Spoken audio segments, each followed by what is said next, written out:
everyone, and welcome back to the Owlbear Inn. It's been a crazy fun week. We got a lot of snow. We shoveled it all away. I'm sure some of us might still be sore from that. I know I myself shoveled at least 6 feet of snow off my car altogether. It was disgusting. But we're here now. We're enjoying ourselves inside a nice, warm, cozy inn with a few drinks, joined by our regular people: Anubisai, Brolog, Paraspatus, Landriel, and Zarai, in that lovely order. As usual, we do have a couple of little fun announcement things. The music and sounds are provided by Michael Ghelfi. He's given us the rights to be able to use those for now, which is fantastic. I love all his stuff. His ambiances are really quite brilliant. If you're doing a homebrew campaign of your own, I genuinely encourage using those. Adds a lot of environmental stuff to it. The artwork is done by Nifty Salmon. He's provided a great logo for us. Check out their links down below. There's their Twitch and not Twitch, but like Instagram and stuff provided down there. And the next one would be actually to you, Ethan. Talk about what we've got coming up this week. So we're working towards Twitch affiliation right now. So starting next week, and it'll happen every other week, on Friday at 5 p.m. Mountain Standard Time, we're going to start a new movie-themed stream. And how it's going to work is it's going to be a 1 versus 3. One person brings in a movie, doesn't tell the other 3, the panel, what the movie is until they present it. And then that person needs to convince the other 3 that this is the best or the worst movie and why. And really what it is it's not really them trying to genuinely convince them, because it's an opinion. But we think it's going to be fun. So keep your eye out for updates on that in the following 5 days. And hopefully we'll get some guests in, some friends of everybody's, and yeah, it'll be a lot of fun. What time? You said Friday at 5? That's MST, Friday, right? Yes, Mountain Standard Time. Perfect. So that's going to be 7 EST and 4 o'clock PST for those of you in different time zones. Yes. Other than that, that's exciting. I'm going to be part of the first panel of that one. I won't be appearing at all times, but Ethan's invited me to join that first one, which is exciting. I'm looking forward to it. Genuinely, quite much so. I have nothing else beyond that except for shouting out to Brolog. Peter, I have not actually given you acknowledgement for the fact that the intro song that we have and the exit song are written and composed by you. He did that. He put those all together for us, kind of on a women's slight. It was brilliant. Loved it. So we got that. Put that in the. Want me to put that in after or yeah? This week? We'll add that to the Twitch overlay page thingy. Other than that, that's it. So I think we're gonna get this all started and move along. Get on with the tale. Mm-hmm.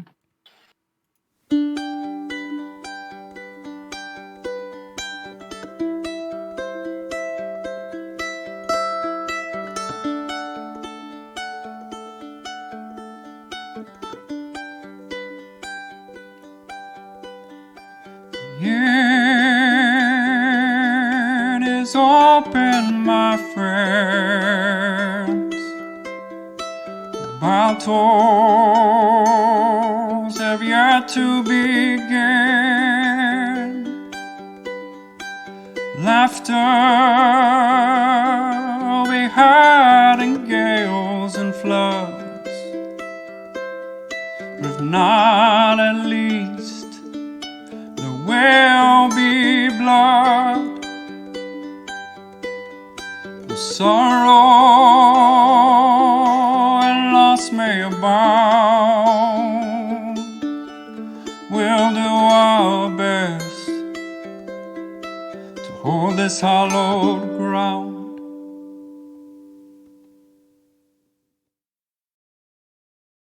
So it's not big, but. And welcome back. Last time we left off with our intrepid group having arrived in a foreign land, discovering that they do have a language in common with these individuals, they eventually met the Chancellor of the territory, ended up going on his little balcony for the announcements of high season, where he introduced his new friends who helped him through an assassination attempt. He then took them down and introduced them to council members, invited them to partake in all the festivities and the joys and the funs of high season themselves. From there, they kind of split a little bit. Zorai did his typical thing of getting way too drunk, getting lost, and not remembering the light after he wandered off with an individual named Goose. Paraspatus had a good conversation with the Chancellor, learnt a few things, and then eventually went off to go find one of the librarians or archivists, people who keep the informations, a human who was in town. After meeting with him, they agreed to travel back to Lebon with him, knowing this would be a good opportunity to meet the leaders of that territory. Kind of going back on their plan to stick around for high season festivities, but still a path they wanted to take. So with Zorai being found eventually, kind of prohibiting them from taking a long rest, so they're all very tired at this point, he is now being carried over Brolog's shoulder. He and Steve both, who have both massively hungover, and have been escorted all out to the wooded areas around the wonderful city of Danira, where they now travel with Bremlind. You all have just left the gates. There is a beautiful, lush forest all around. And Bremlind has just announced to you and told you that this is the forest of... hang on.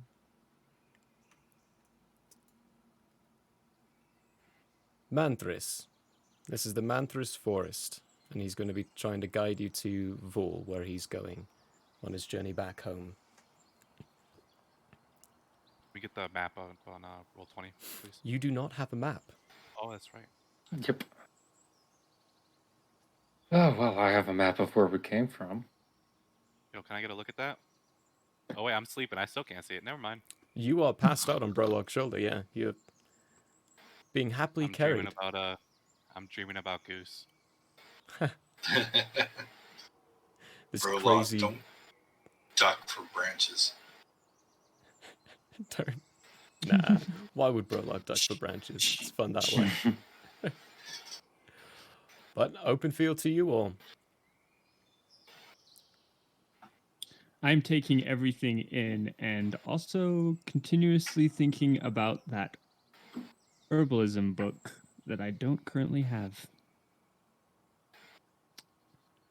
Really want that back.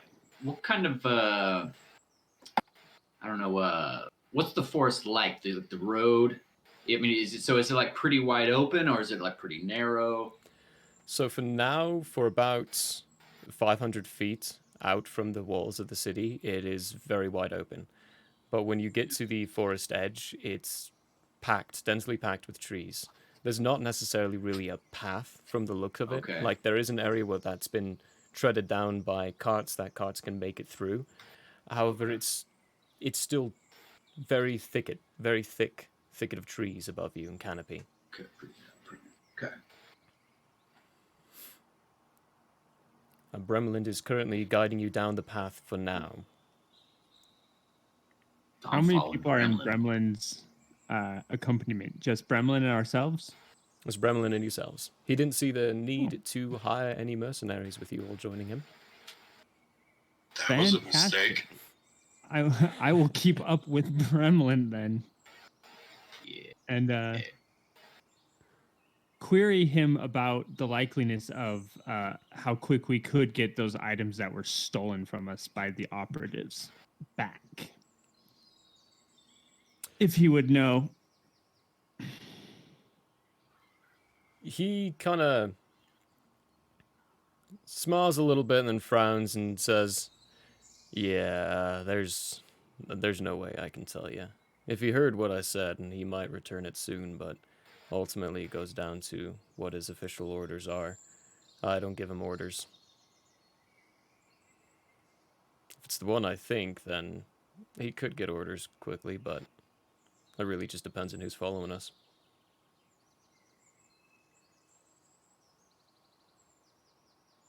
Just following this guy into the trees.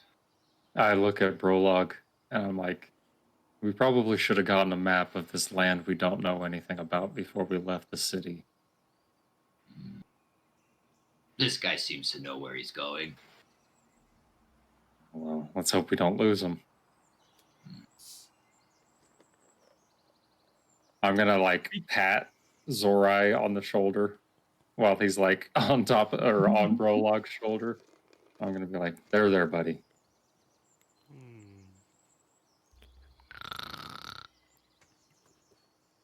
Are we to the trees? You're at the trees at this point. Mm-hmm. Okay. Still walking. Yep, just following. Perfect. I'm in the rear. Sounds good. While you're going, he starts to explain a little bit to you all and says, "Now, typically this is just a 2-day journey, but we're traveling at the height or the start of high season. It could take longer, like I said, but really we won't know until we're traveling. You'll understand what I mean a bit more, probably soon." Human. Explain. What do you want me to explain? I'm a human. Explain about the distances and how they could be different. There's, I can't. Honestly, I really can't. I've studied all the books that we have, and it's been my most recent dissertation for the collective is to study the high season and how it works, but we genuinely don't have a good understanding. Some scholar. I give Persepolis a questioning glance.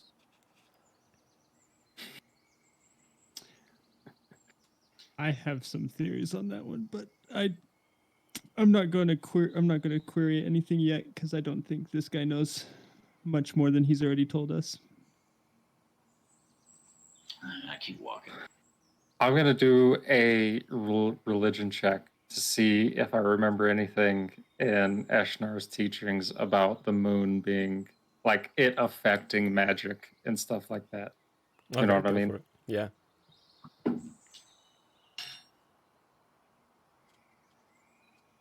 It's not good, but I gotta look at my yeah 3. Oof. You remembered nothing.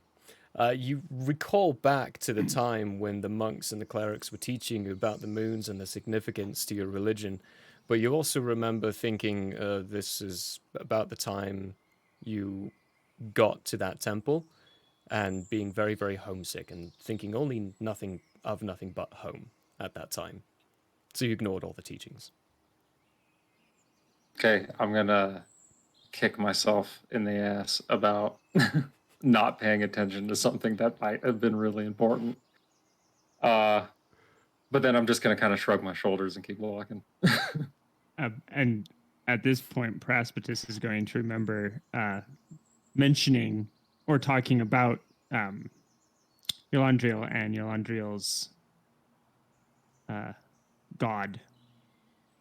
And look over at Barland and say, "Oh, by the way, this is Yolandriel, the one that has this emblem of Eshnar that we were talking about yesterday." He turns and gives you a look and says, "Ah, yeah. I can tell." I give him one of these.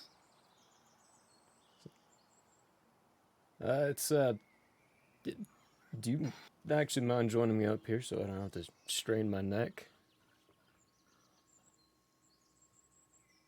I step forward a little bit quicker to join the 3 of them. Eshnar, how big of a god is he where you come from? Never heard of him before I got, well, to this world. That's an interesting sentence. So he's not that big of a god? Well, in this realm he is, but where I come from, I hadn't heard of him. Huh. Well, you've struck up a lot more questions for me, but I'm gonna stay a little focused here. Yeah, Esnar's pretty big for us.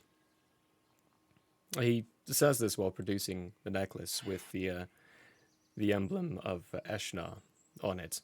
It's not entirely the same. There's a couple of differences, but you can still, by looking at it, you can still tell that it is Eshnar's symbol. Then he shows you, and I've been a follower for a few years now. I got converted by the high priest. Back in How's the that dawn. working for you? Pretty good. I say with a grin. I mean, the moon's helped guide us through the night, so he hasn't necessarily responded to me, but he has spoken to the high priest. Where's this high priest? He's in Drumnar.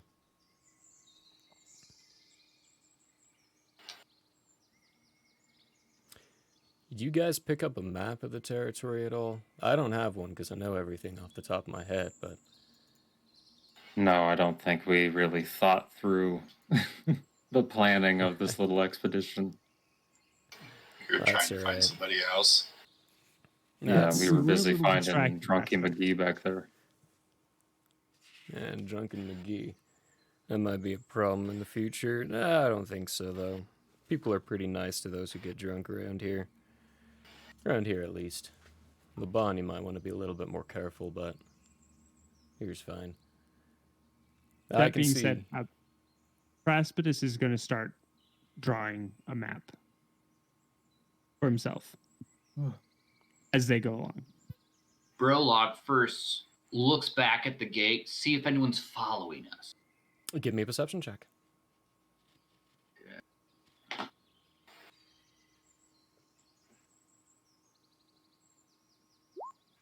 19. Is that with all your modifiers? I don't have any. Yeah, perception is a 0 for you, so yeah, that's a straight 19. You don't see anything for a second. It looks like some of the grass is moving a different direction as the rest, but then it kind of molds back and everything just kind of flows with the wind. The fields behind you being empty. Okay. Secondly, I'm going to smell the air. Smell for nice smells. Okay. Go ahead and give me a perception check on that too. Oh, just okay. A smell check. Would that be Smell with check. advantage 'cause he's got the That super- would be do you with have a su- advantage do you have a because you've super got that. sniffer? Yeah, he's got a super sniffer. 13. 13. Forest, earth, trees, leaves, animals, different kinds of Demon Eye. stuff. It is- Demon Eye, who's currently reeking and has puked on your back. Does it smell like the forests from home? Fairly similar, yeah. Okay. A few different new smells to it, but it's very, very similar to the forests from home. Brolog walks a little bit slower till he comes up to Anubisai and says, I think someone's following us in the grass, and then continues. How tall is the grass? Maybe half a foot.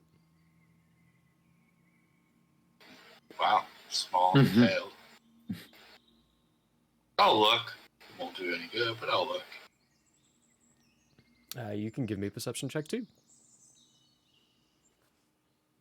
And that's a -2. What? Oh my god.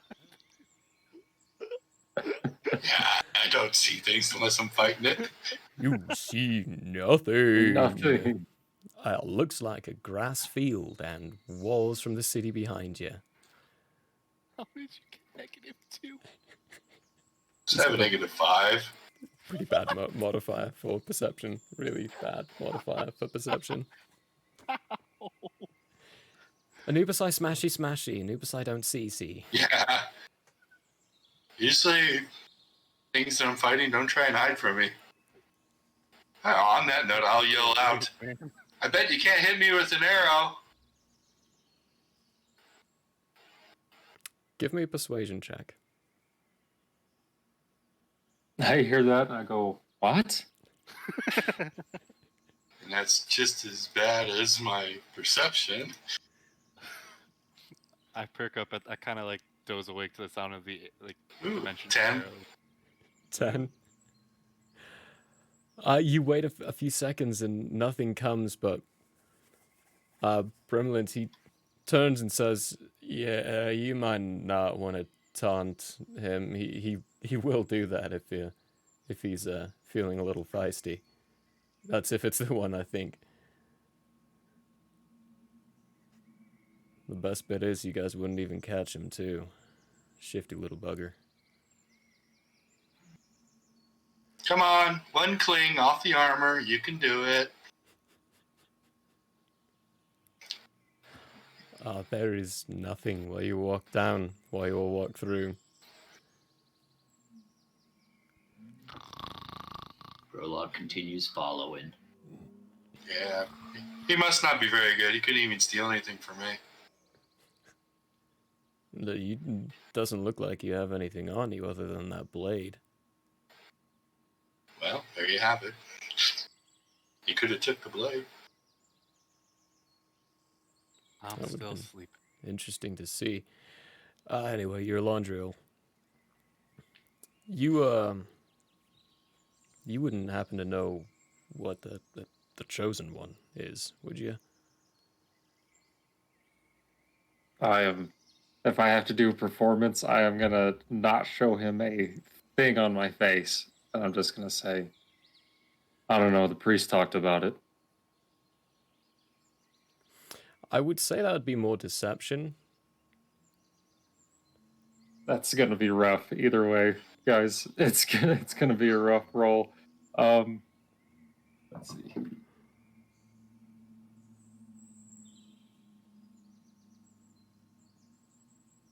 Okay. Big fat old 0. Yep, rolled a natty one, and I've got -1 on deception. These So, are great rolls, lads. I'm loving it. oh he- no! Looks and kind of does a bit of a small knowing smile. And... Alright, that's fine.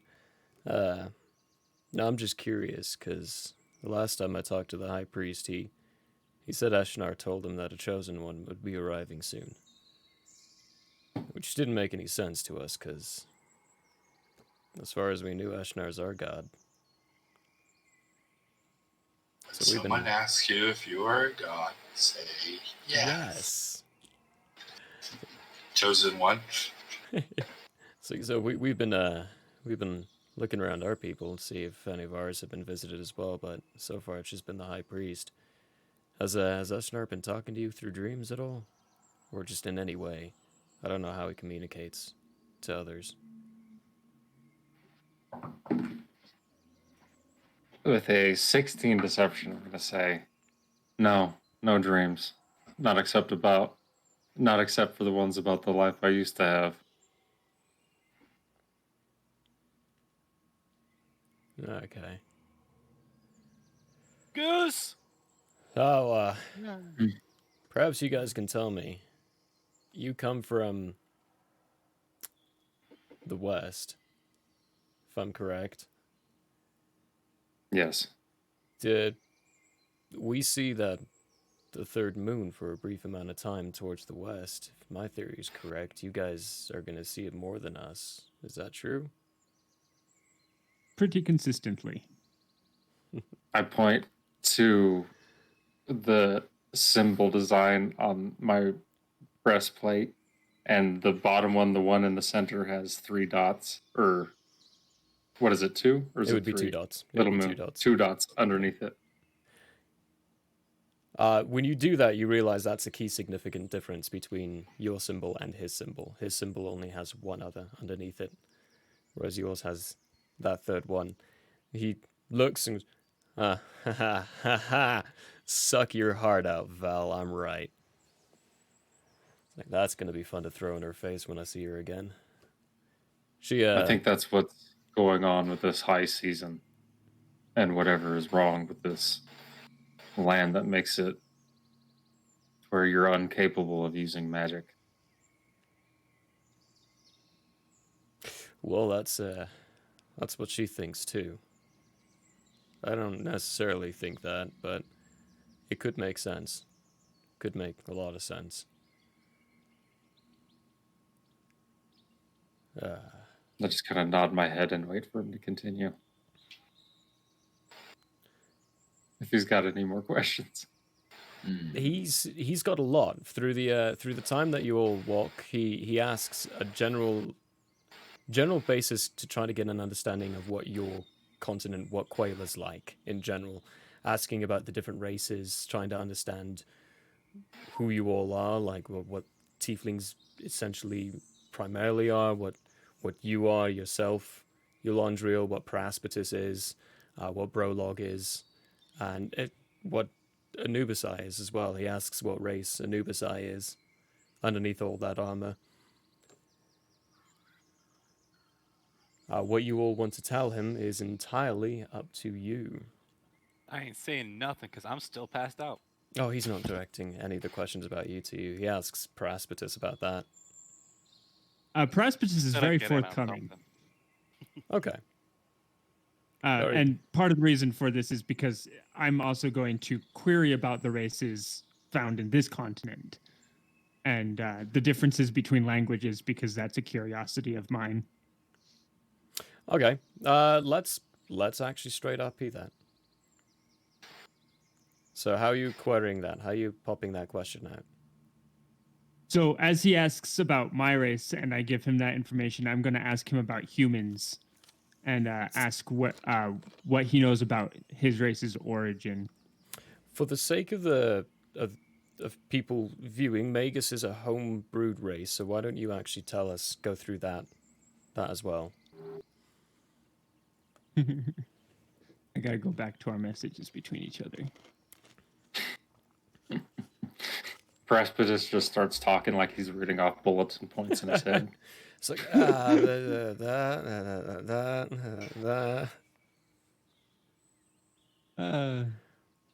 So Magus are aren't a very common race. They're really bordering on the line of extinction. And we occupy the floating city of Quayla. No. Floating scene of Zenus. Zenus in Quayla. There you go. We had that written down wrong in the message. I forgot that. But we're not antisocial. We're just small as a race. We're practically made of magic.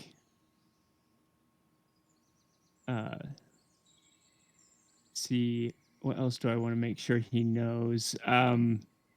Which obviously he wouldn't know too much about what magic is, other than whatever access they have. But I'll let him know about how our language, like written, only those who write it or tell others what is written can read what Amagus writes. And that the magic that's flowing through us is more like a disease. So for me specifically, since I am a magus of an even rarer kind, where life is my magic, whenever I use my magic, it actually really like hurts me a lot. And then what else do I want to make sure he knows?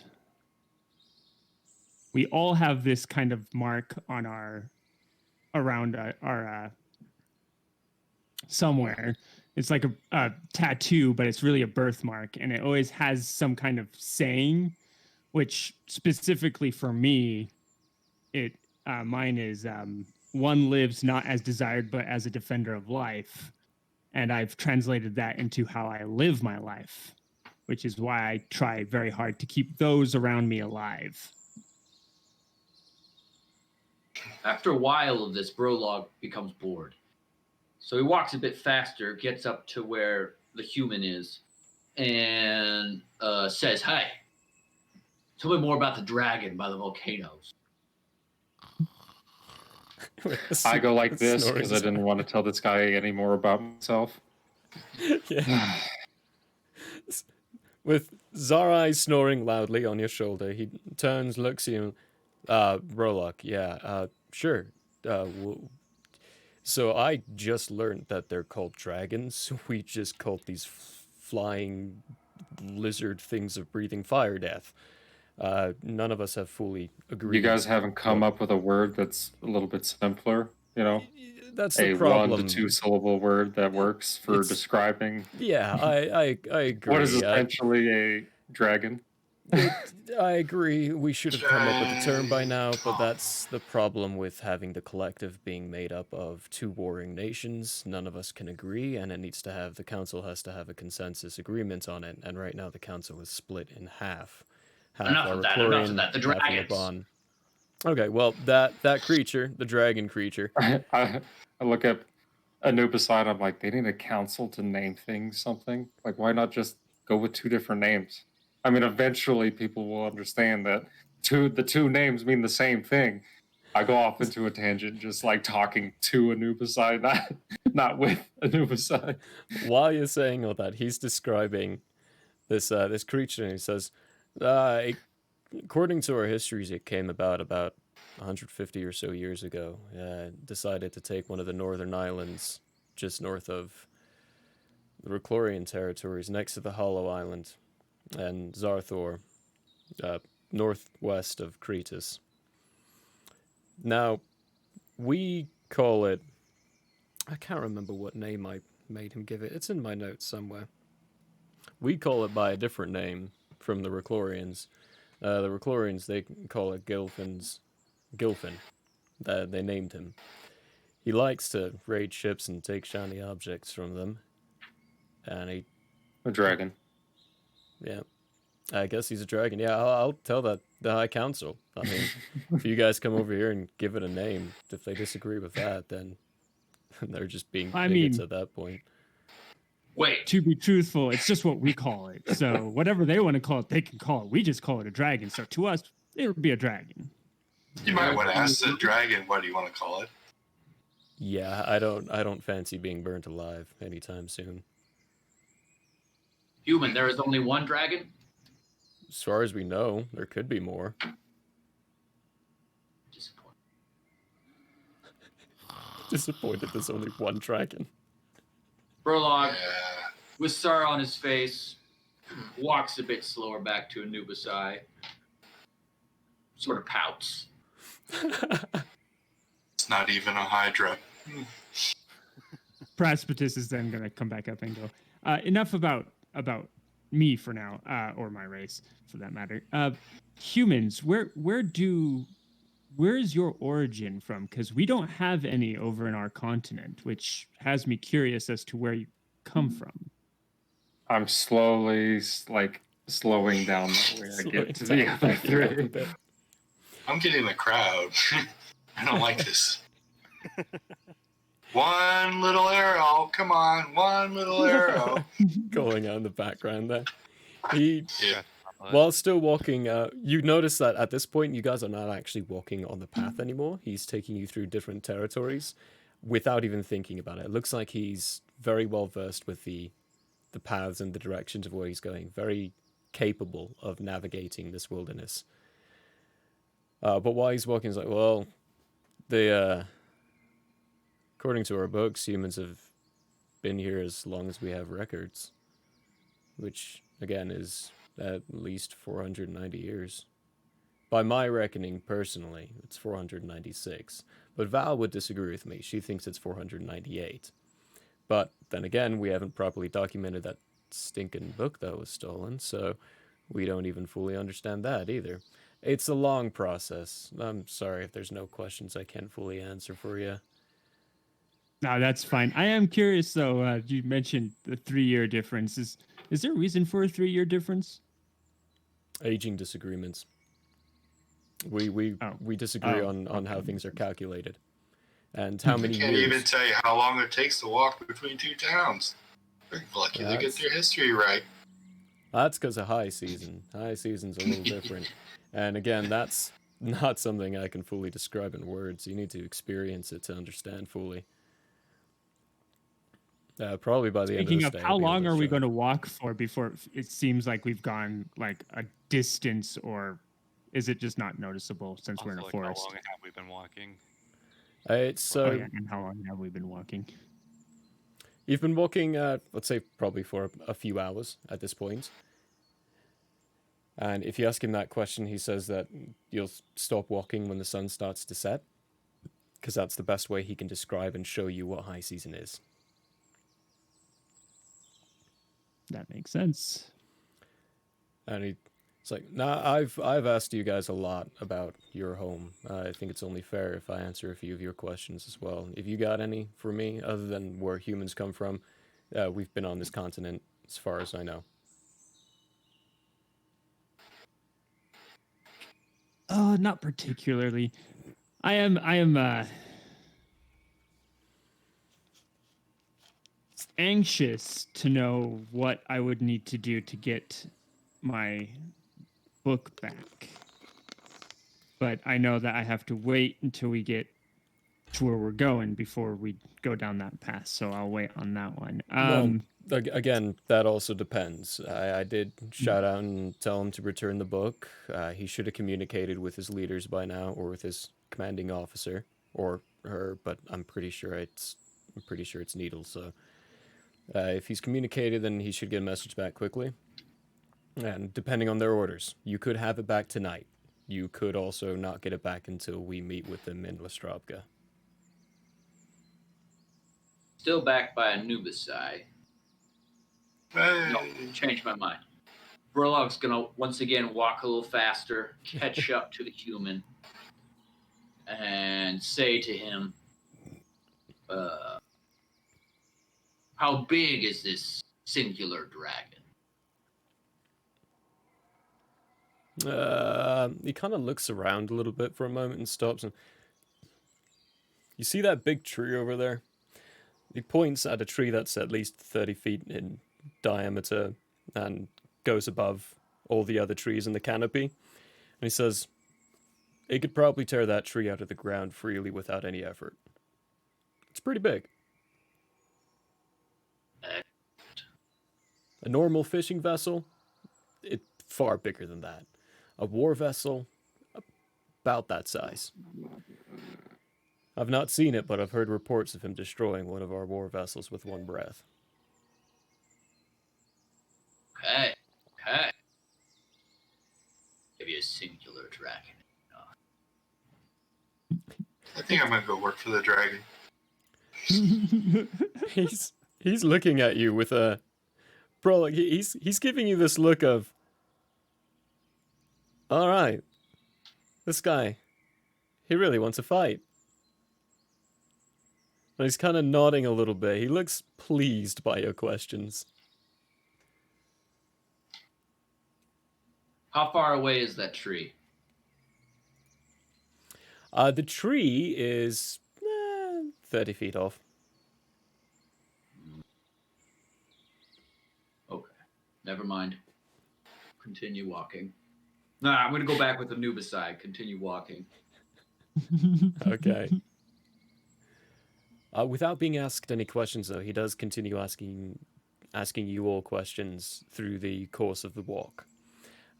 So if you have anything you'd like to discuss during that walk, or if you'd like to come to the first encampment time. I've got nothing to say to this guy because I don't trust him at all. And I don't even want to tell any of these guys my full backstory yet. So, Okay. Zorai, about 4 hours in, Same. you do wake up. Right.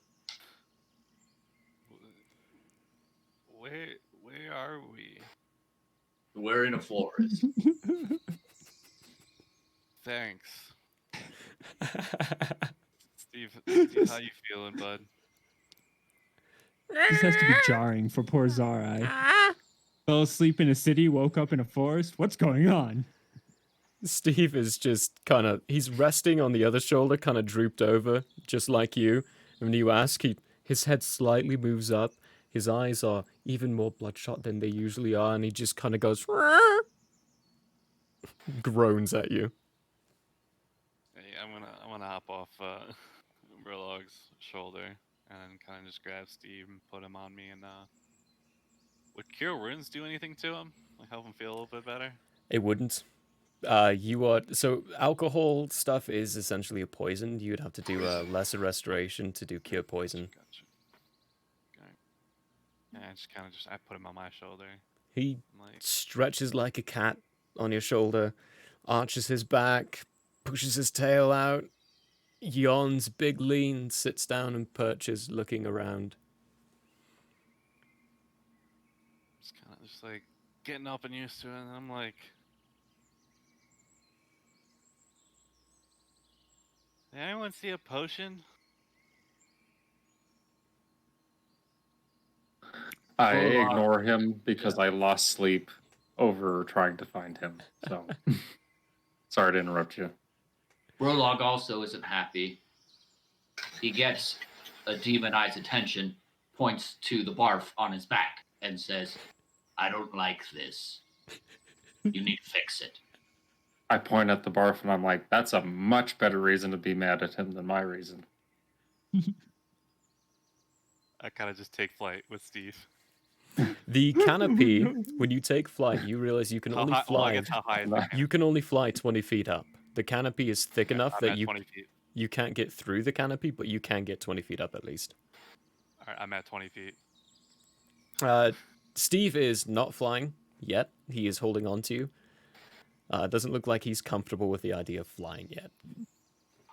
How good are you at shooting birds? I don't have anything to shoot him with.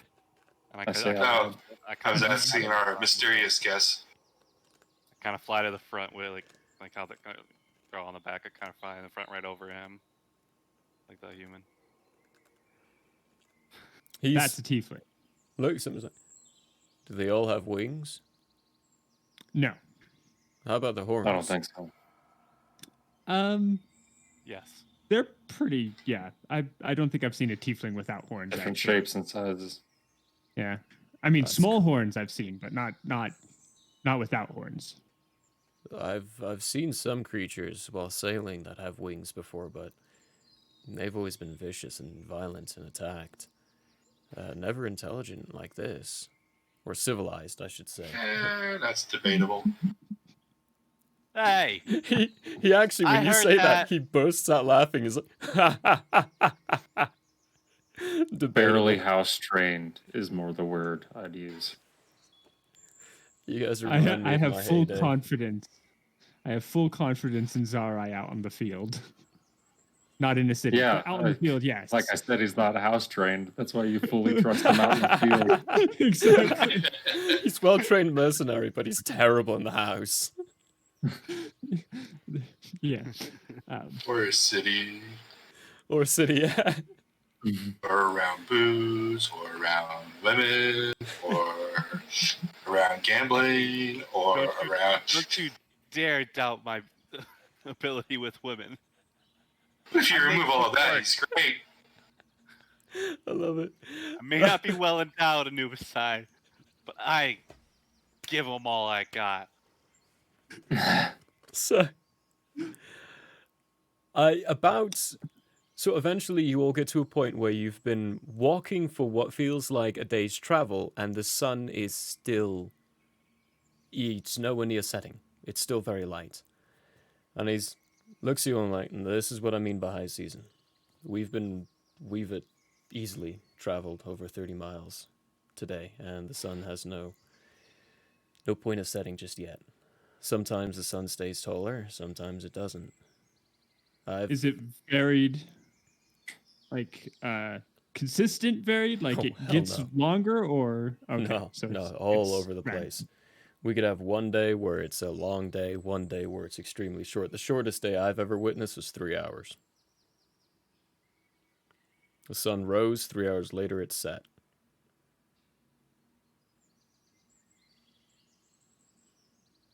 Yo, what's he on about, guys? I don't even know what the heck he's talking about. High season. If likes you weren't hungover and mushrooms. falling asleep, you would know. Go back to Hey. bed. Brolog pats his shoulder. Praspidus will go ahead and take some time to catch Zarai up to where we're at, so that Zarai's not lost in the dust. Wow, Do you actually guys need me talk to a catch lot. you up to where we're at, or were you paying some attention? Oh, I was paying some attention. Good. Good. I knew you were paying attention, so I just wanted to make sure. Okay, sorry. Damn, you guys talk a lot. Yes, we do. There's a lot to learn. We have learned a lot. Pull out my flask and take a swig. Put it back away. I was like, hey. Share. Oh. This is some strong stuff. Oh God. Oh, it's the strong Here. stuff. You just want one. This is just one for I'm good for like most of the day. He Here you go. he takes it, opens it up, takes a very small sip, and closes it. That is the strong stuff. I love Hank. He's such a good brew. We can't get that Oh, stuff man. back in Laban, so treasure it Hank while you is can. my man. No, he's a eclectic fellow, isn't he? My kind of people, though. About 10 hours after you leave Danira, the sun finally begins to set. And when you get at that dusk point, Brimland looks at you all and says, we should camp. If we don't start camping before it gets dark, we're going to get attacked and assaulted by the wildlife. Oh, absolutely. What do you need us to do? You hear that, Prologue? Yeah. We just need to find a good I'm- spot and camp up. For that matter. Who wants to take first watch? I mean, I'm Well- got it. I will, take all the watches, but somebody can join me. Because I don't see very well. We can chat. Well, we can have some discussions. 2 people watching, not a bad idea. I'll happily take second watch. What kind of trees are around at this point? Thick, Size-wise. have you ever been to the Redwood Forest in California?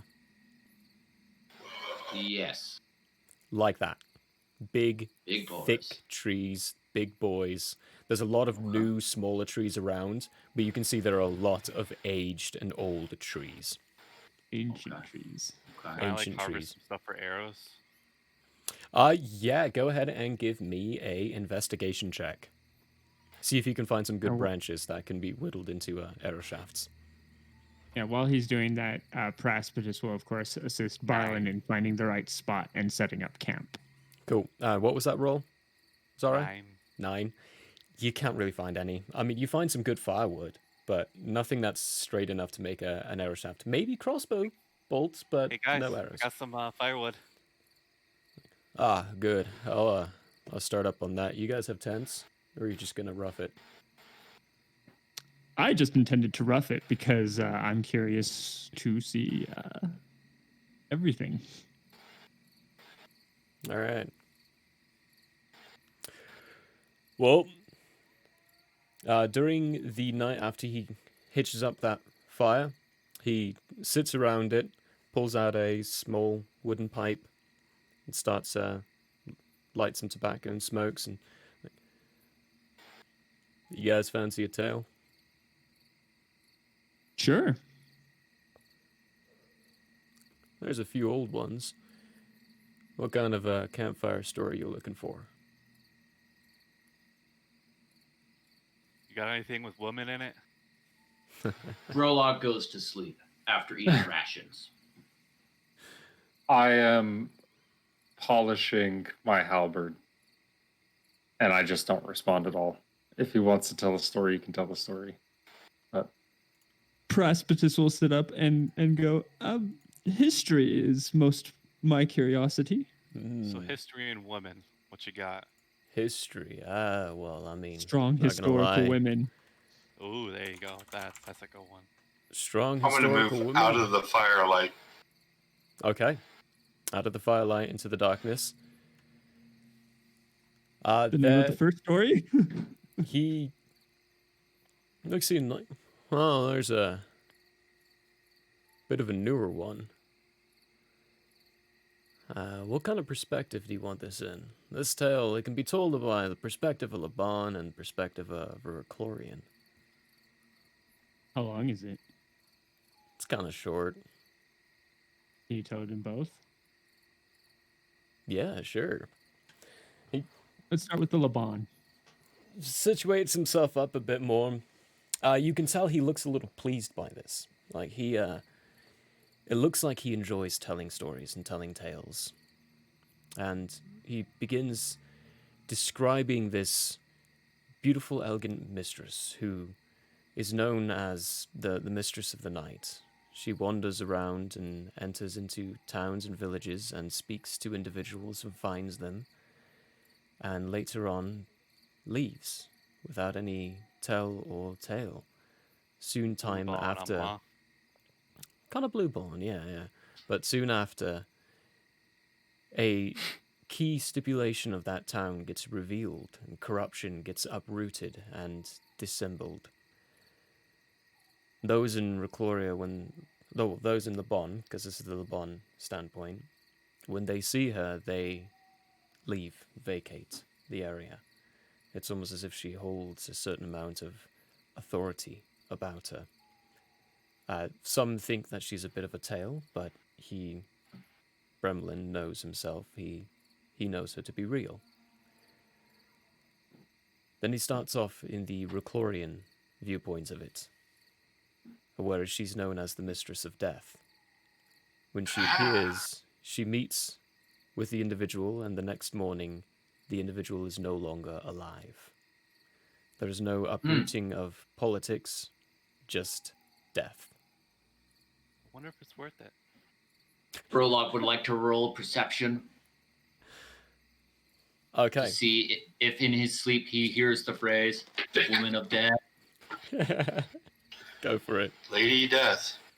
I'm also going to 60. roll a history, or not a history, a religion of 17 to see if there's any connections. So, don't mind me pulling a book out. Shush. So as far as the perception, yes, you do wake up, Burlock. You hear the Mistress of Death, and your eyes shoot open. Prologue is now listening to whatever the tale is. You and me both intently, am I right? From his bedroll. As far as Am I right? what's it called? As far as your religion check goes, there is nothing as far as religious significance to the Eshnar religion for a woman of this description. In the end of it, then I continue to ignore. In the end of it, he looks at you all and he says, "Now, based off those two tales, would you say that this is a real person or not?"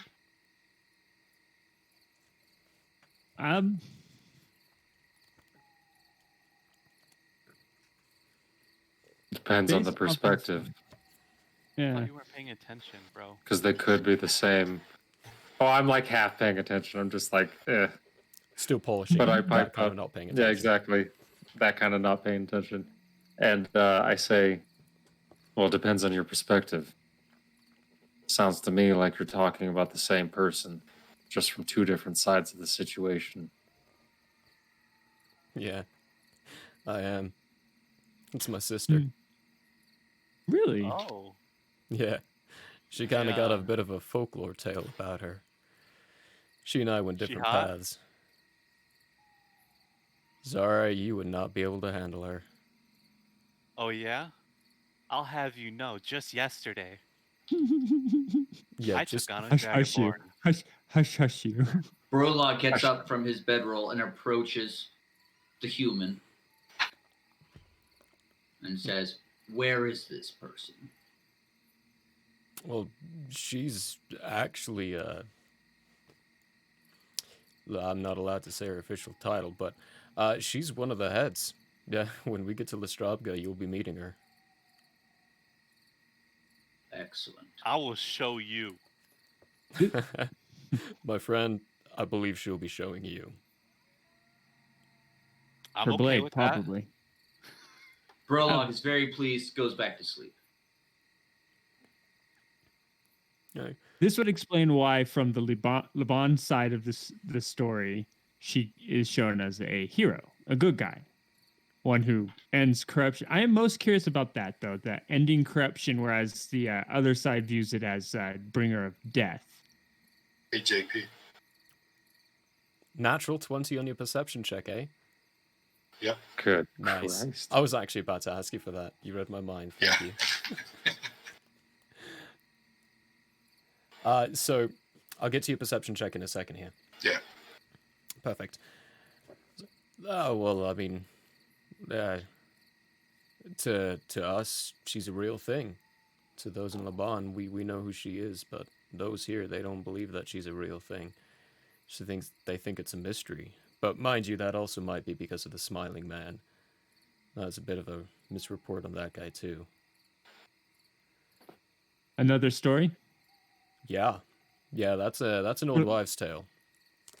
for later, though.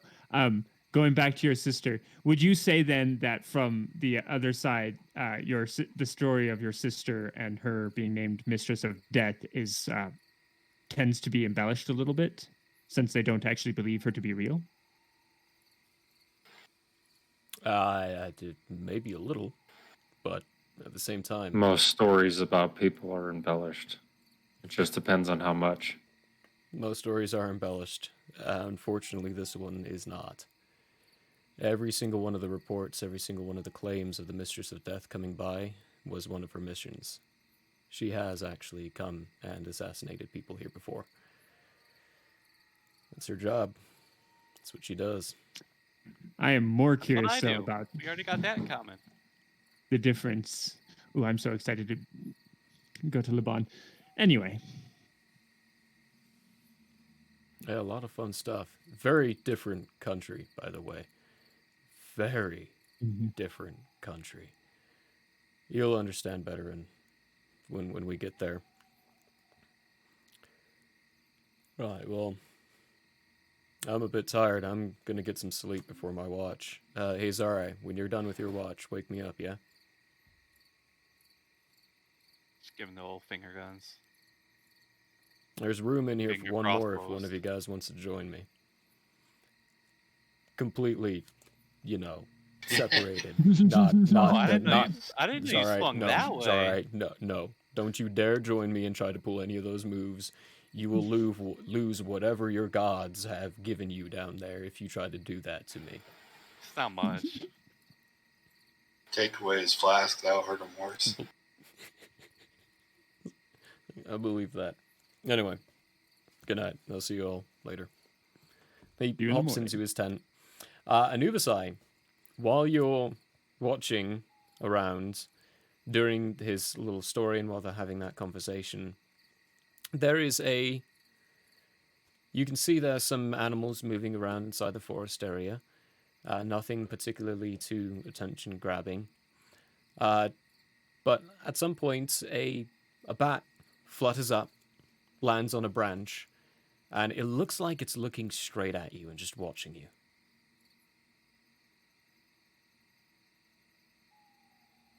Or, Precious and Yolanda, you guys are asleep right now? Mm-hmm. correct. Sleeping. I'll walk up to it. It stays where it's at, doesn't seem to move or flinch, and continues looking at you. Do I see him like walking off? You have you have dark vision, so yeah, you would. I do have dark vision. Kind of, I'm like, why is he leaving? So I kind of mosey off towards him, like, what's up? Where you going? I'll talk to this bat. Wait, what bat? And point out the thing in the tree. Oh, that bat. Can I do anything for you, Mr. Bat? He's an animal, right?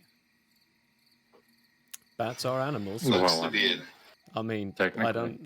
I don't know if there's any other flash news that have come out in the last 24 hours claiming that bats are not animals, but typically bats are You animals. might get the Rona, Anubisai. You might get Oh the Rona. no. Don't touch it. Can I? I'm gonna cast speak with animals. One time for the day, Okay. and ask him, what you looking at? What are you doing here?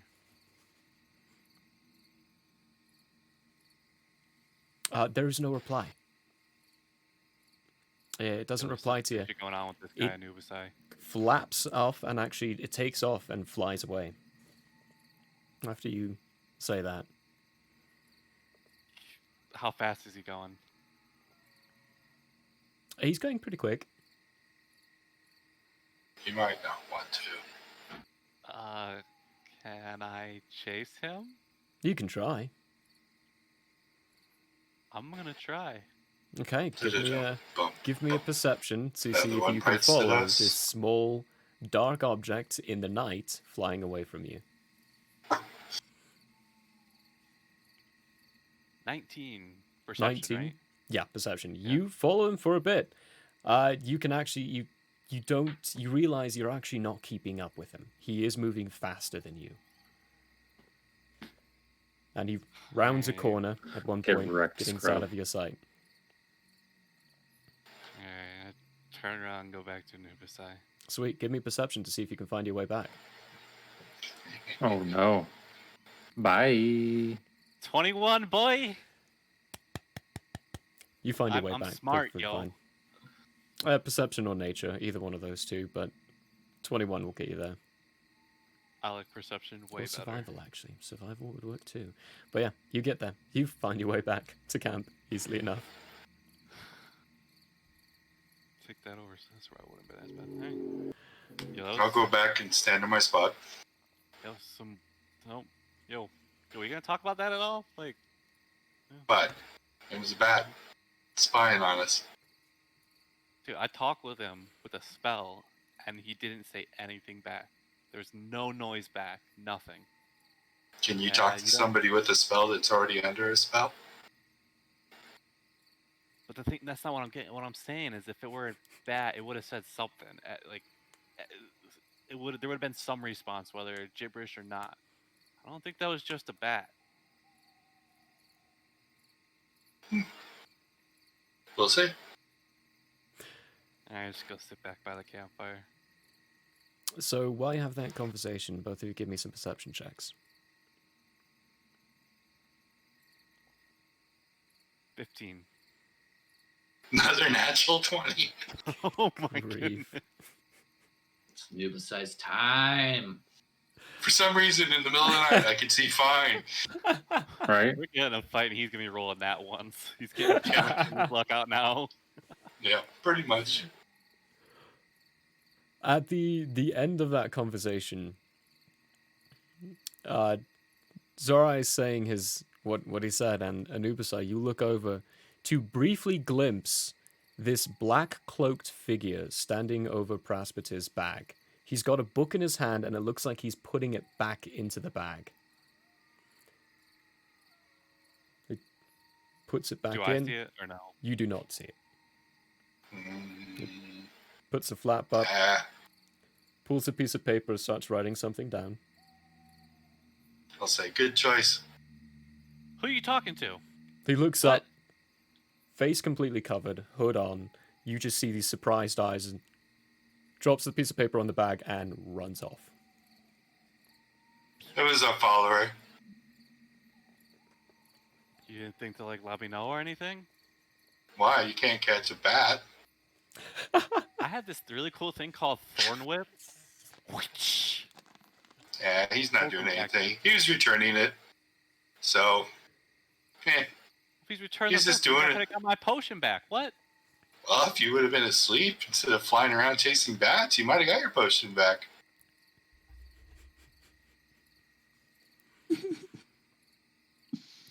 I hate you.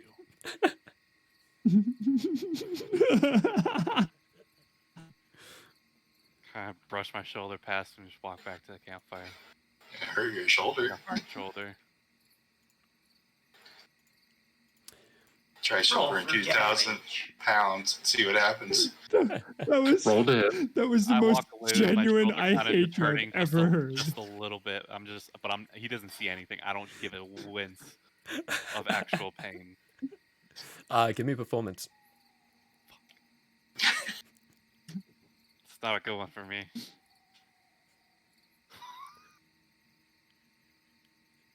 Natty 1. You try your hardest, but Rip. tears of pain still come out, and you go flash red and, well, yeah, you're pale, but you change colors. You go a bit more purple, probably, seeing as you're tiefling, and get this grimace look. And Nubasai, you see, it hurts. He's trying not to show you, but it hurts. Yeah. But your watch goes by fine from there. And question, did my sleep? What did my sleep on Brelog's back count as? Was that just a short Short rest? Or was rest. that a long rest? That Short that'll rest. count as a short rest, yeah. But I took 2 short rests technically, because at the inn. the little short Separated rest was long long. enough. All right. Oh, I mean, I don't really need that. All right, am I gonna have time to do a full rest? Yeah. After my watch. Yep. Okay. All right. Clear that up. All right. I go over to. I still don't even know his name, which is the funny part. I'm just like, yo, you, human. I think I would have. I think I would have told you his name I when, don't we were, remember, when I was so we're catching fine. you up. You, yeah. dude, you gave me a lot of information. I'm not gonna remember all That's that. true. You gave That me, was an 2 days info worth of- dump. There was like 2 days of information. You just slammed on me at once. So I'm just like, hey, you. It's your turn. Get up. I'm taking your spot. Nice and warm. Get out of here. Yeah, but you know, when my watch is done, I'm gonna take your spot too. Ooh. Yeah, my taking your spot's gonna involve a sword, so sleep on the Oh, other you're side. into that kind of fun. Okay. He Okay. walks off, ignoring that comment, and camps up next to you, Nubasai, pulls out his pipe, looks at it, and goes, "That's probably not a good idea," and then puts it back in his bag. Yeah. Sits. Do you guys use bats for surveillance? Bats. Do you use bats surveillance? The birds aren't real. Not They're typically. a CIA machine.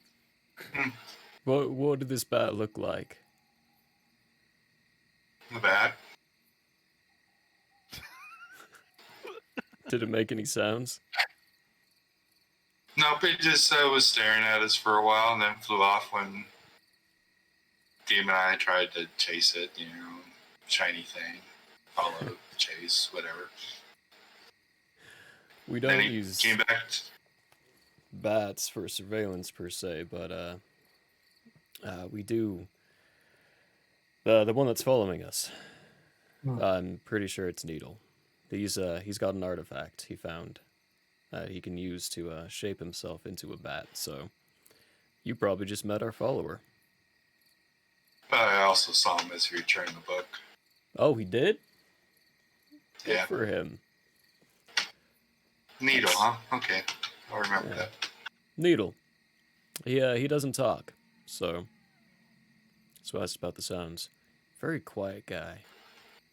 Very quiet. He's actually my sister's best operative. Really good at what he does. So, Nubasai, what's your story? Why are you here? If you're not on the mercenary team, why did you come with these guys?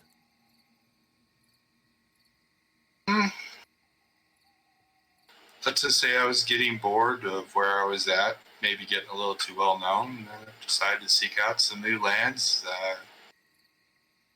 new places where I'm not known. Well, I can't say you're known here. Lots of fun, though. Seek out new lands. What is it you do? I mean, you're in a suit of armor. I assume you're a hired hand. Yeah, I fight in wars, but usually not for money. You fight in wars, but not for money. Why?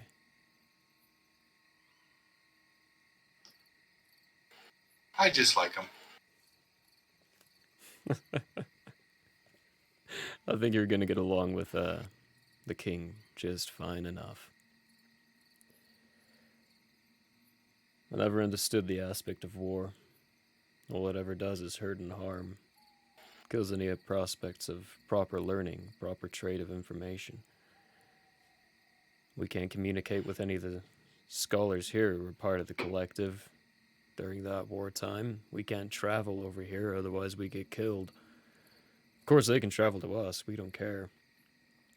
As long as they're not spies. They're spies and they get killed, but that's a different story. How do you tell the difference? Careful observation.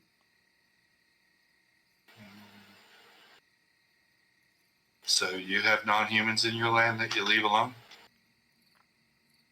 Recently, yeah. Yeah, we do. Folly's entire team actually is made of non-humans. And you have no racial history beyond 490-ish years? No. None.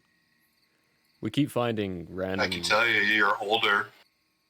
Really? How do you know that? Yeah. I've been around. Curious. I would be interested in hearing more about that later on if you're willing. We'll see. Of course, I'm asking you guys a lot of questions, trying to get a lot of information. We've only known each other for a few days. We'll leave that for the future, shall we? Sure. From there, he sits in quiet and watches for his watch. Afterwards, who would agree to do the third watch? Yolandriel? I will. Perfect.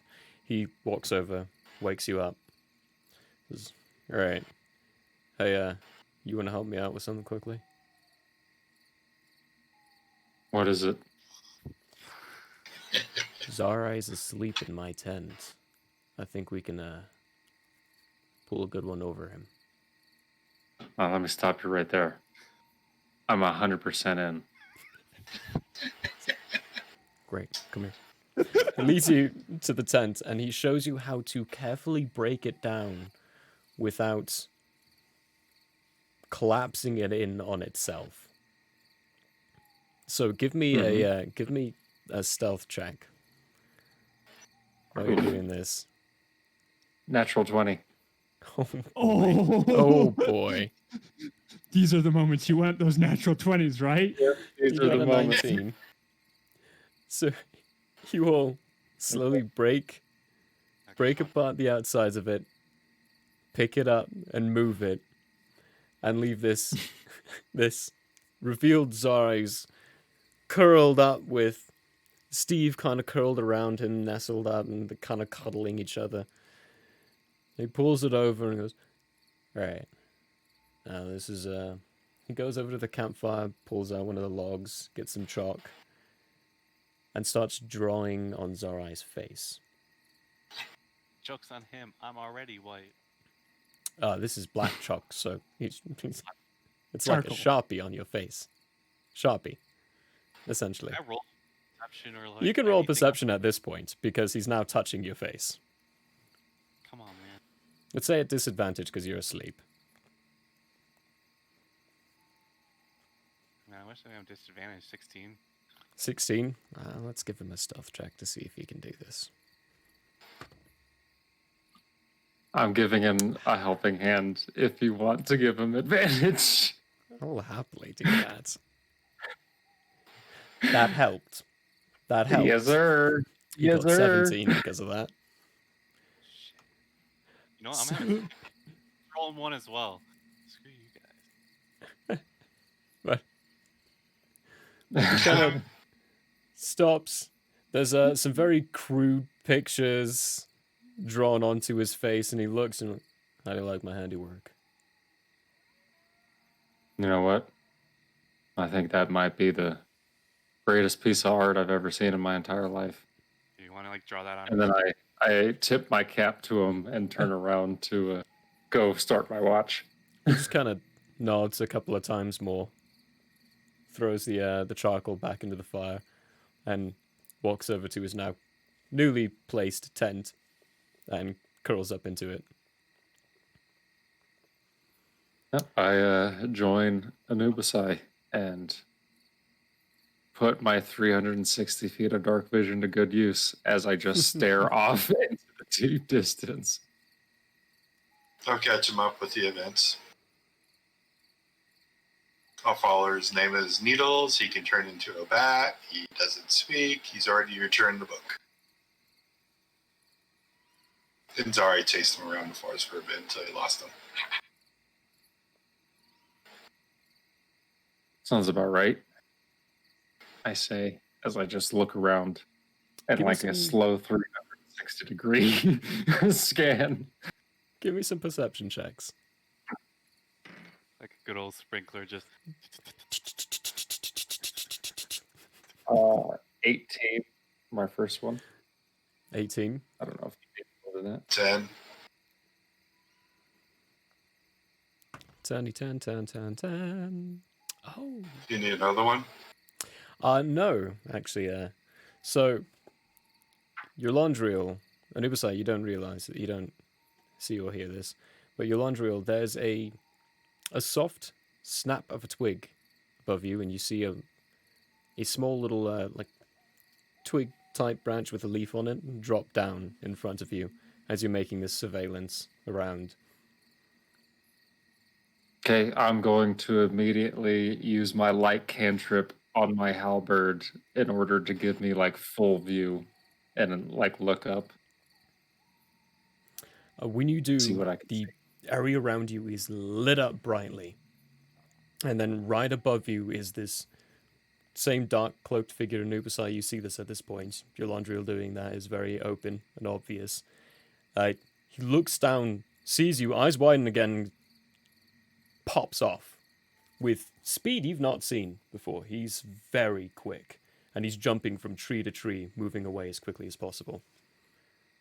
I end the light cantrip. I look over at Anubisai and I say, "He's not very good at his job, is he?" He's supposed to be the second best. I'd hate to see the best. And The then I best keep is my that guy's hand- sister.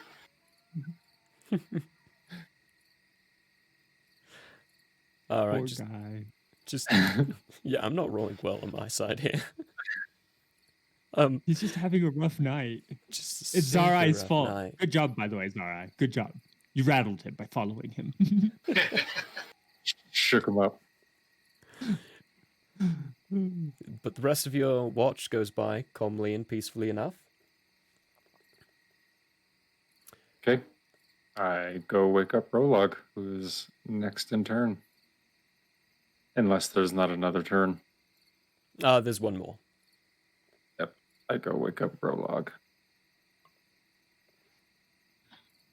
Prologue wakes up rested, fresh, ready for another day. I look at him as he stretches out, and I say, "All right, I'm gonna get a couple more hours. Your turn." And then I just lean up against one of those really big trees, and then I'm instantly like,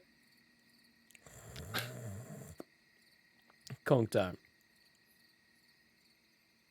Prologue goes and sits behind Anubisai, looking the opposite direction. All right, two of you give me some perception checks. The very different types of sentries we have. 13.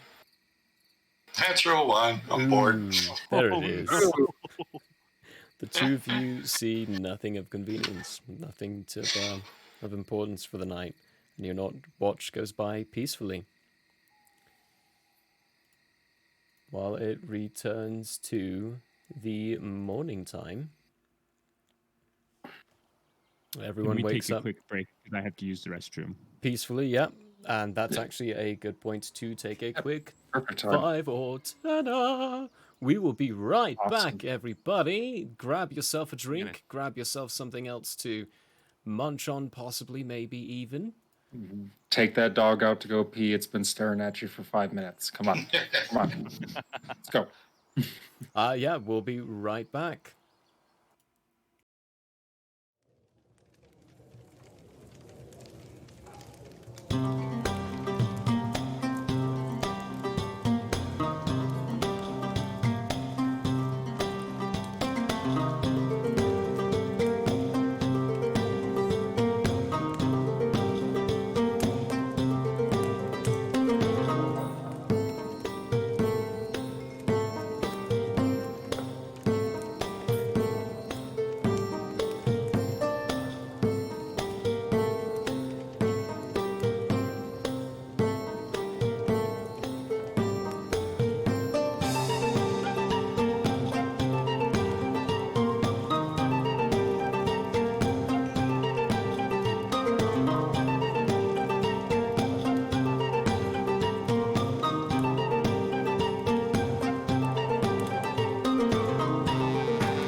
And welcome back. Back from a break, Hello. going straight back into it. The nights went by very calmly. For the most part, you all wake up. Some nice, bright chirping birds around. Gremlin crawls out of his tent, starts breaking it down, and while he's breaking down, just generally announces, we should probably try to head out as quickly as possible, just in case. I wake up and I just kind of like roll my eyes. You've got like the Wait. circles, like you've got Like, glasses You rub around. your eyes, and when you bring your hands down from there, there's this black substance all over your hands. What the? Gremlin's just kind of grinning to himself while he's trying to compose and hold himself together. My back is to you. My back is to you, and I'm slipping on my armor, and it's fastening itself. And I'm just getting ready. I'm stretching out, strapping my halberd. Hiding. Like the chuckle. You can do a perception check. See if you notice him.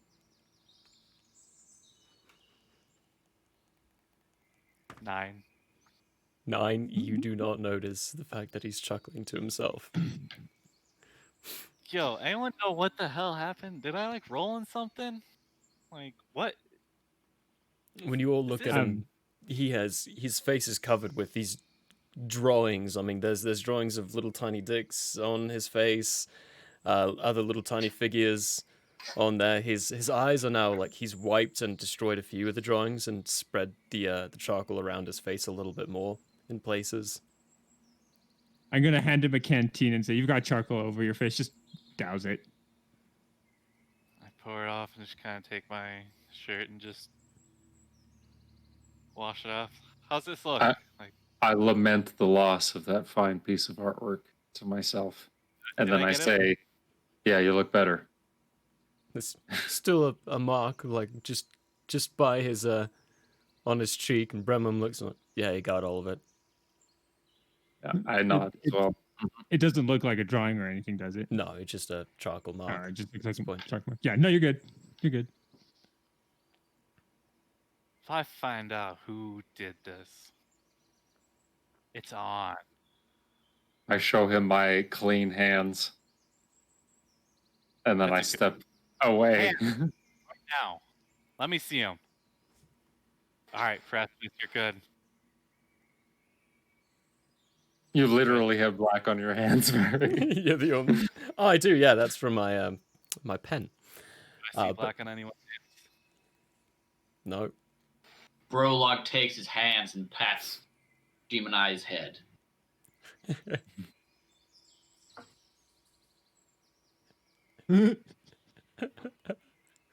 I will I'm find out. gonna I'm gonna go through my stuff. Just make sure I've got everything I need Same. and I'm double find that checking book. Yeah, when you open it up, you find your book in there, and when you open your sleeve, there's a small parchment of paper that rolls off your bag onto the ground. What does it say? It is written in a language you cannot read. That makes sense. I'm going to go ahead and put that in my pocket for now because I just remembered something. Notes. I have a need to send some messages. Aha, yes. I haven't done that in a while, so I'm going to go ahead and do that. And do I need to write these and send them to you, or should I say them out loud? Say them out loud, because it acts like message. They can respond. You have 25 words. All right, so for the first message, Vuja is in the port city of Denira in Recloria. This land is has two nations. We are on our way to meet the other, Liban. That should be 25 words. Cool. You do get a quick response back from King Shago himself this time round, and he says, "Thank you for the update." Should Brolog be confused about what's happening? I'm probably not doing this in front of everyone. You also Okay. won't hear any of this. This is all Okay. something that only he says it in his head, sends it off that way, and he only receives it in his head. So none of you can hear any of this.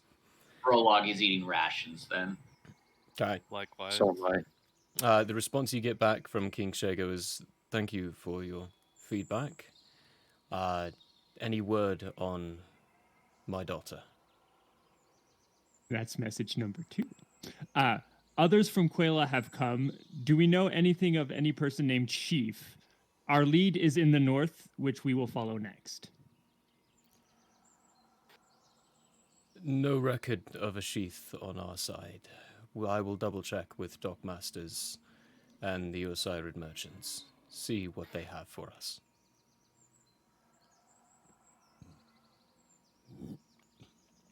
Anything else from him? Because I don't actually have a third message to send yet. Nothing else from him. All right, then I will hold off on waiting until end of day. I'll send a message.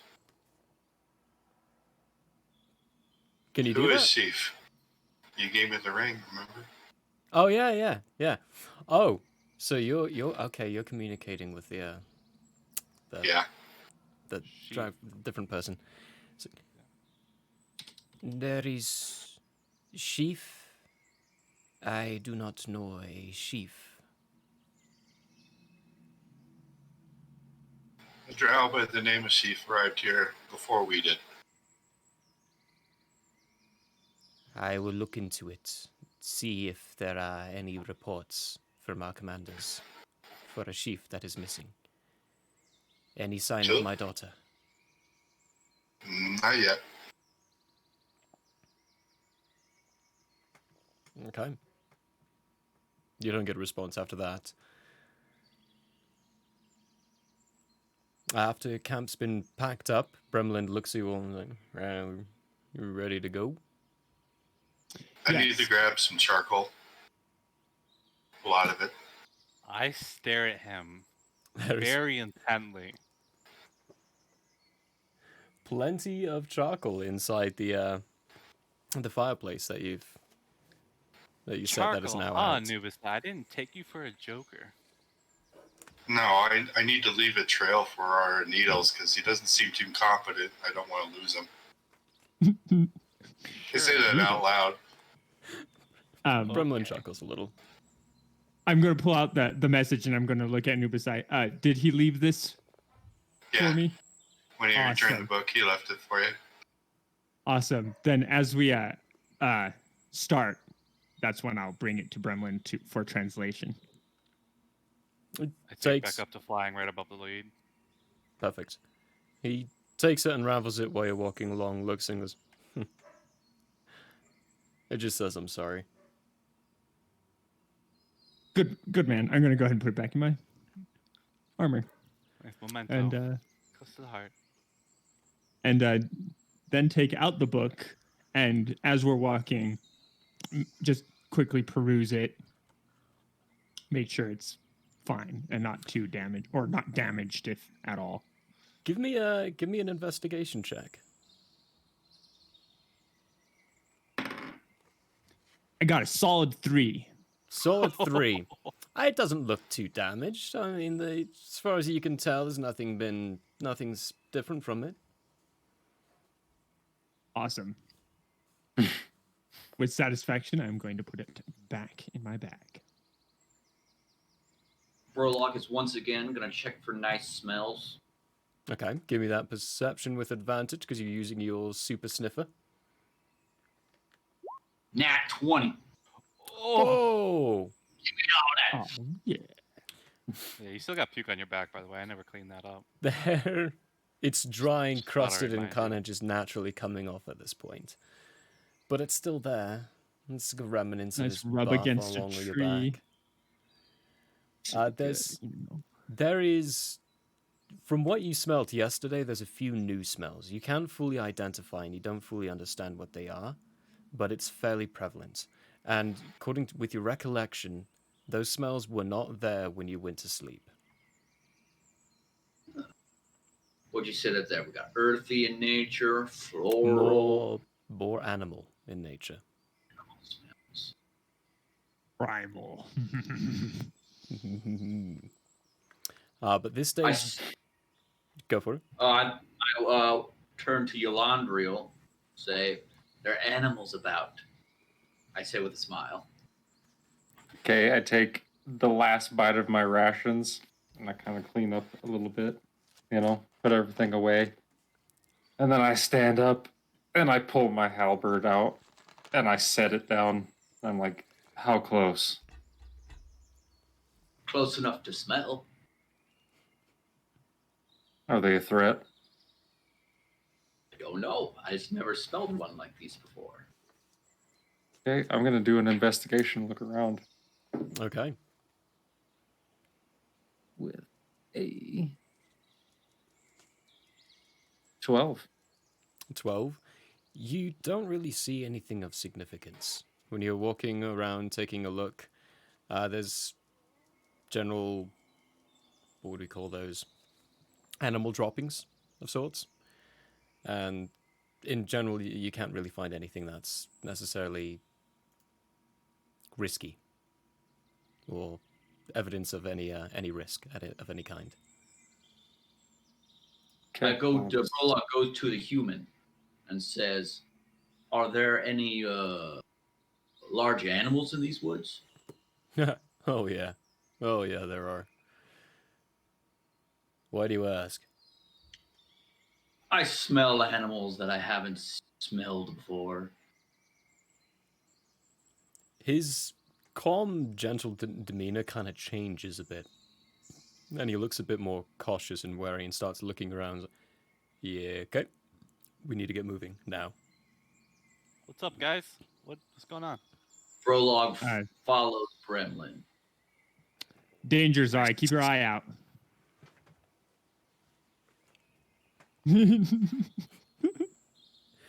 Full I news. look over at Anubisai and I Roll just perception say, check. get ready.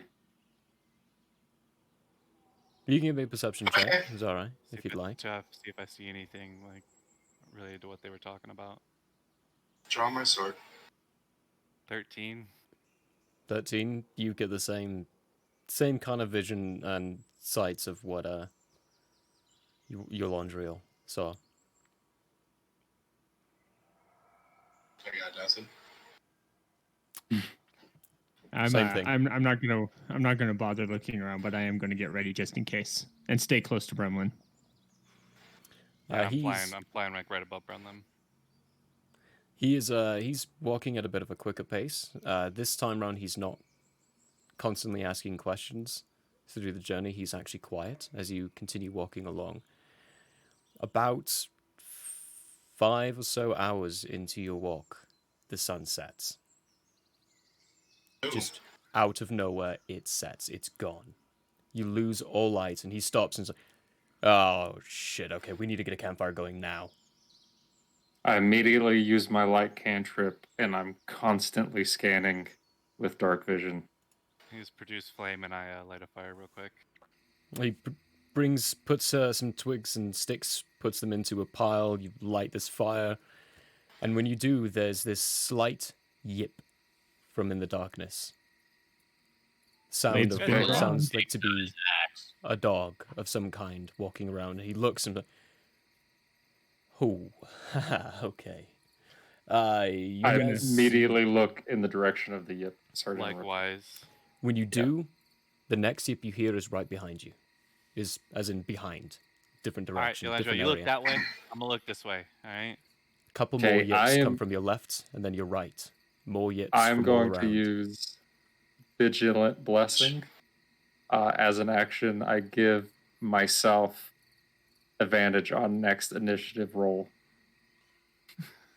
Okay. How long And I does that? stand ready. How long does that last? I'm still flying. I'm still flying. The benefit ends immediately after the roll, or if you use this feature again. Okay, It doesn't perfect. have a time limit. Yep. Sweet. Nice. Everyone, give me some perception checks. I'm also taking up a nice defensive stance near so that keeping the fire or keeping a gremlin between me and the fire. Prologue rolls a 10.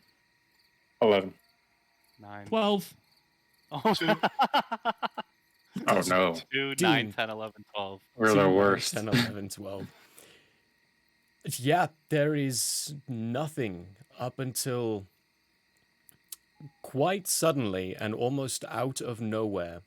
This furless dog with sharp canine features pops right in front of you, Praspitus, and ends up biting at you. It is going to take a bite attack. And to be Advantage code snake. advantage, yeah, it's Yeah, surprise. literally I mean, pops rather. out of nowhere. Like it was So, not yeah. there and then into existence. Gets a you dear. Where are my stats? Why did I put you there? They're over there. Organized, huh? I am organized. I just have a thing over the attack modifier bonus here. That is only that's only 12 Chaos to hit. is organization. Chaos is organization. That's only 12 to hit. He does not hit. Unless I have a flat-footed setting. You do not have a Do I- flat-footed. do I setting. have flat-footed? That is Okay, just making 3.5 and Pathfinder, not 5e. That's what I thought. Cool. Yeah, no, he doesn't hit then. That's the wrong one. Okay, this is the point. Where's Steve? Steve is not in here for some reason. I should, totally grab Steve and put him in here. But while I'm He's right doing next to that, me. He's just right next to me. He's in the same box as me. We'll just go for that.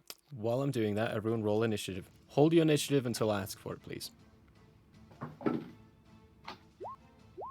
Also, where's Bremlin? He is the figure next to you. Hang on, I'm getting through all my assets here. Mm-hmm. I have a ton of things I have to organize on my side. Such as getting that change for the overlay. Oh, yeah, that's right. So you haven't actually moved us into the right positioning yet. That makes Yeah, sense. No, so Who the made the overlay? It's clean. Yeah, who did make the overlay? They should make some more. I hate you so much.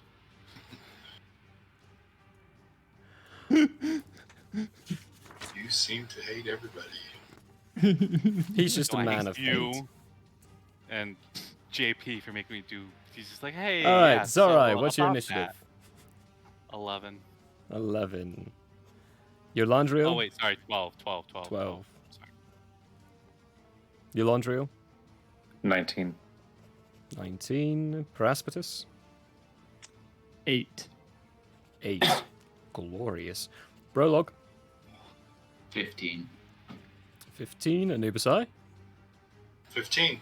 15. Who's got the higher dex? Mm, Rasmus, what's your dex? Or wait, no, who is it? Anubisai. What's your dex? Anubisai. Prologue. I have a dex of 13. That's what you're asking. 10. 10. Okay. Brolog will go first. Before you on that one. Give me that. What do these guys get? Whew. Oh no. That means they go first, boys. Or Well, dead last.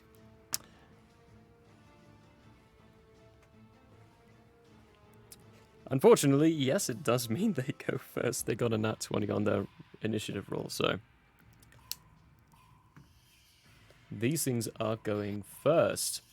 This Zoom dog in a little bit on the thing. Just zoom in a little bit on the group. just did.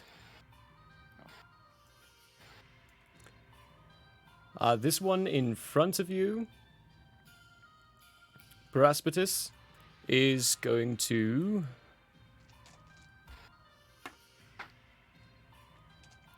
get its ability back and pop away Ouch. and disappear Flint into the dogs. thicket of the woods.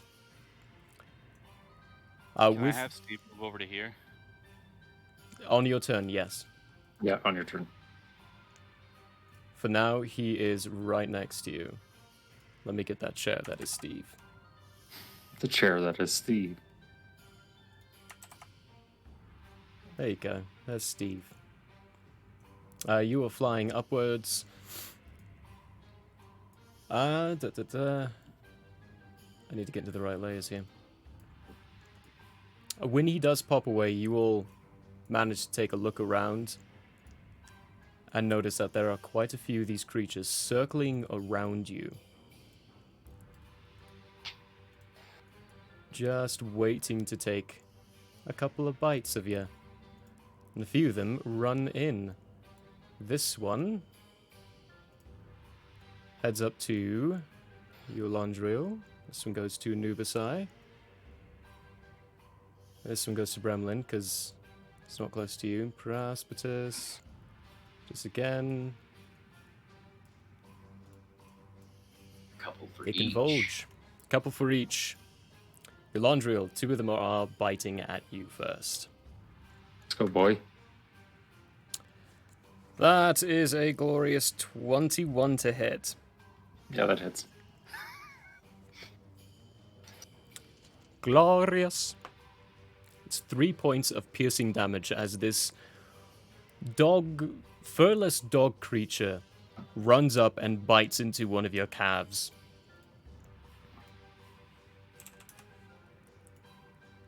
Second one attacking you. Another 21 to hit. Nice. Cool. Thank you. Appreciate You're it. welcome. This one is 7 points of piercing damage. That really sucks. Ooh, that's Yeah, where that your one. rolls went. Yeah. Where did you just What go? happened? I don't think know you- what happened. You just deleted your character. Congratulations. That's not what He's- I meant to do. I he's- clicked on health and then it I hit delete and it just completely deleted my character. Yeah, that's what That the is my delete fault. button My is going health to do. is 17. Yes. My brain was just like, yep, There you delete. go. And then I was like, the backspace is right there. Why did I hit delete? So for those who did not know, that's what the delete button does. If you hit delete, it deletes the icon you've got selected. You got to give me control of that character. You should have control of that character. I can't see anything. You got to give me vision. Sorry There to we screw go. up combat, boys. Let's go. You mucked it right up, mate. Mucked it right up. Son of Maybe. a biscuit-eating There you bulldog. go. There Let's we go. try that. There we go. There it is. Okay, 17 health. We're good to go. 17. Prologue. 1 against you.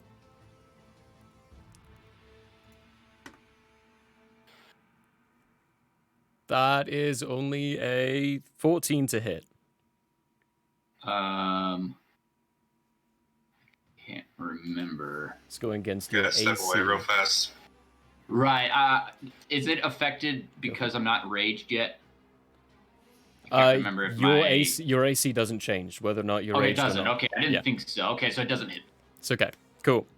That does not hit Paraspetus. 2 of them are biting at you. That's an 18 to hit from one of them. And a 17 to hit from the other. No on that one? 17 does not hit. 18 is my AC. Perfect. So the 18 would hit, but the 17 would not. Yeah. Great. Well, that one does... Why do I have to look every time? 4 points of piercing damage as it lodges into one of your bitey bite areas. And one is biting against poor old Bremland. Wait, does Percy have more than one mouth? And Percy's got one mouth, but there's 2 of them. He said he got bit in his body bite areas. There's other That's areas very that could weird. bite. This one rolled at this is where my good rolls went. Yay! This is where a good roll to always go. Don't That know I'm what's flying. happening to my roll 20, but it is no longer working at all anymore. So I'm going to close out and hop back in. Closing out roll 20, you mean? Yeah, Cool. that's it. Okay, it's Cool. I don't know what that was about. Anubisai has stepped away for a moment, but this one that's attacking Anubisai got a 21 to hit, and that does actually beat her AC. Yes, which is 20. And 20? yeah, she's got a high AC. And that did 7 Full points plate of of armor. piercing. 7 points of piercing, but halved because of what they are. To 3. Glorious old construct things. And What? no. Yes. You took 3 points of damage. Yes. No. Awesome. No. No. And yes.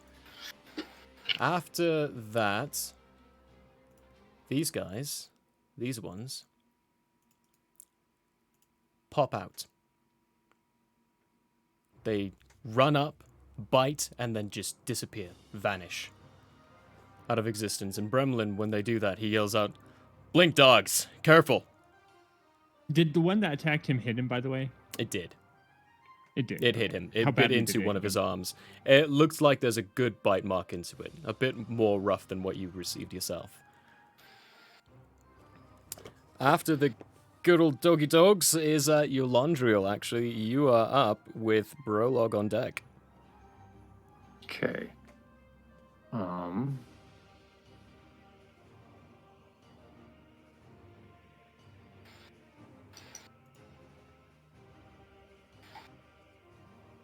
Okay. Yeah, I'm gonna cast Fairy Fire right in where the fire pit is right here. It's a 20-foot cube. Each object in a 20-foot cube is outlined in violet light. Any creature in that area when the spell is cast is outlined in light. If it fails a dexterity saving throw, an object affected, what is it? Any attack roll against it has advantage. So that's what I'm going to do. Okay, so any attack roll against the enemies in the 20-foot cube. Mm-hmm. And they have to make a dexterity saving throw. Saving when they start, or no, just the dexterity saving throw as soon as I cast it. Who's ever in it. Okay. And then when they come into it as well, they have to make a dex. And what's that do to them if The- they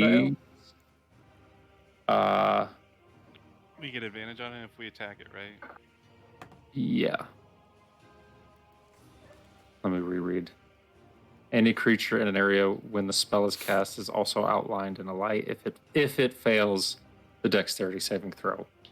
Any Okay. attack roll against an affected creature or object has advantage. Yeah. So, Okay. and my spell DC is 15. 15. Well, only one of the ones in there currently failed.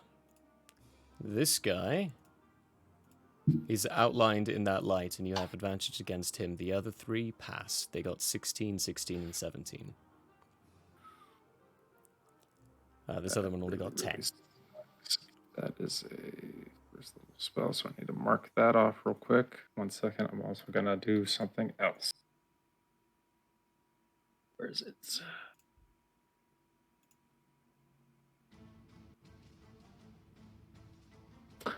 I'm going to use my bonus action to cast Shield of Faith on myself, which gives me +2 to AC. Brilliant. So you pull out those components, cast that spell, and this aura of sorts comes around yourself. Oh, actually, really, you basically actually just hold your chest where the emblem of Eshnar is. And you call upon your god, and he gives you this granted Shield of Faith. My AC is now 17. 17. Nice. Anything with your movement? Actually, I'm going to take a step in closer. Hold on. Look at my character. Right there. Kind of Close to the fire. fill up that gap. Perfecto. And then I end my turn. Yeah, as everything. Brolog, you're up, and Ubasai, you're on deck. I speak over my shoulder to the human and say, "Human, Is there any way to keep them from blinking? Uh, Then, oh, he briefly responds back, "Nope." okay. Rage time. I would like to rage. All day, every day, rage. Okay. It's a And bonus then action to get angry. Swinging the axe at this bro in front of me. This one. Perfecto. Give me that sweet, sweet attack roll. Boom. 22. That hits. Yes. Give me that.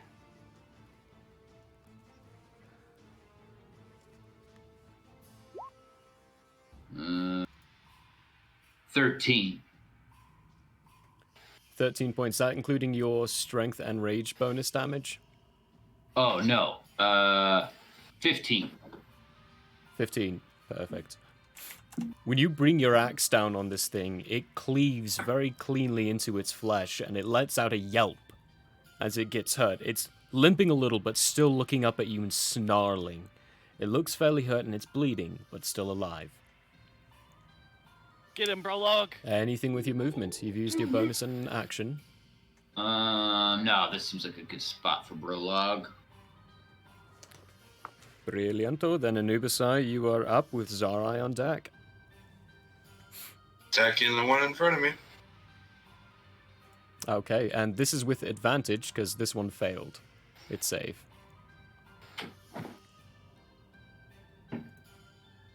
25 is the best. That hits.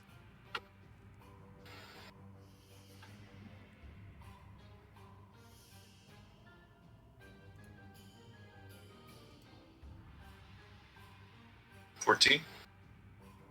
14 points. Your sword cleaves into this creature, basically almost severs one of its limbs. It yelps as well, and crying, kind of starts snarling and looking around at everyone else. Looking at your armor and your basic damage it did, but you really hurt it. It is injured, this poor thing. That's it for me. So for me, no movement or bonus. Then it moves to Zarai with Paraspatus on deck. Okay, I'm gonna go ahead and put my hunter's mark on this guy. This guy? And Okay. just gonna go and shoot him with an arrow. Shooty shoot. Give me that attack roll. It's dexterity plus proficiency, right? Yep. 21. 21 will hit. Right, and then at the same time, I'm going to make him my favorite foe. So first time I attack him, each turn, or favorite enemy, yeah. I can add a D4 when I hit. Okay. So I get to do a D8, D6, and D4.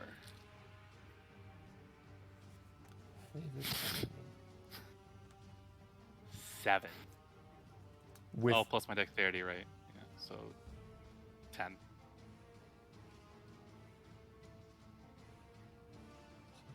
just making sure favorite foe doesn't cost any actions. It does not. So, Nope. so 10. Your arrow finds home and perches into its chest. It looks hurt, but it's still snarling and biting at Paraspatus. Alright, and then I'm going to have Steve follow up. I'm going to move him right here. And I'm going to have him... I'm going to have him sting.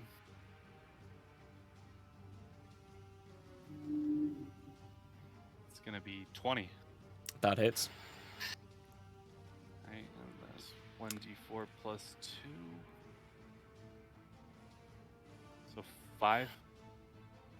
5 points, and I believe there's a con save to a sting. Target must see it on a DC 11 con save. If he fails, I'll let you know what it does. It got a natty 1. Alright, Nice. so Hell. It he's poisoned chose for 1 hour, poorly. and that failed by more than 5, so the target falls unconscious for the same time. until it takes damage or another creature uses an action to shake it awake. So wait, hang on. Say that again. He's unconscious for an hour, and poisoned for an hour as well. Oh, he's asleep. Yep. This poor little thing. Go, Steve! You will see Steve swoop in, use his tail, and stick it right into the ribs of this animal. It yelps for a second, stumbles around, looks at you, Paraspatus, snarls, and then falls to the ground. It's still breathing. You can tell it's still alive. It is just asleep, unconscious before you. My man. Kind of give him a little bro fist bump as he flies back to me. And I'm going to have him move back to me as well. Okay. Is he moving all the way back up to you at the top of the canopy? Oh, that's right. So let me do the math. 25. He has enough movement to do Yeah, he that. has He's enough, got 60 fly Yep. speed for that. Like literally just perfect. Yeah. Yeah. Good job, Steve. That was brilliant. Are you moving at all? Using any of your movement? Actually, yeah, I'm gonna move out here just to kind of get a bigger range on this side since everyone's already stacked on the other side. Okay. Sweet, yeah. Cool. That's my turn. Fantabulous. Paraspatus, it's you. Bremlin's on deck. He Alright. got a natty 1 on his initiative, so that hurt. Poor guy. Yeah. I know how that feels. I got Scrub. 92 though. Anyway, I'm gonna use both hands to swing my longsword down on the other guy on the other side who's not asleep. Okay. And I got a 19 to hit. 19 hits. Dope. D20, D10, D10, D10, D10. That is 8 points of damage. And then for my bonus action, I'm going to yell at Brolog to strike down the one before him. And you get an extra attack with that superiority dice. Give me that. Yay. You can do that as bonus action? Addition- I had to double check this over the week, by the way. It's if I attack, the commander strike is a bonus action. Sweet. Mhm. Good double check. Yeah. That's awesome. But if I attack. That is cool. Okay. Brolog, you have an impromptu attack. You've been commanded to attack, so No You can attack. special modifiers or anything? no special modifiers plus unless the you hit. D8. Yeah. Yeah. That's if you hit. for You'll add a damage. D8 for damage. 7. Wait, who are 7 you does- attacking on? He's only got one Okay. within range. 7 does not hit. You hear Paraspatus say, like, attack the one in front of you, Brolog!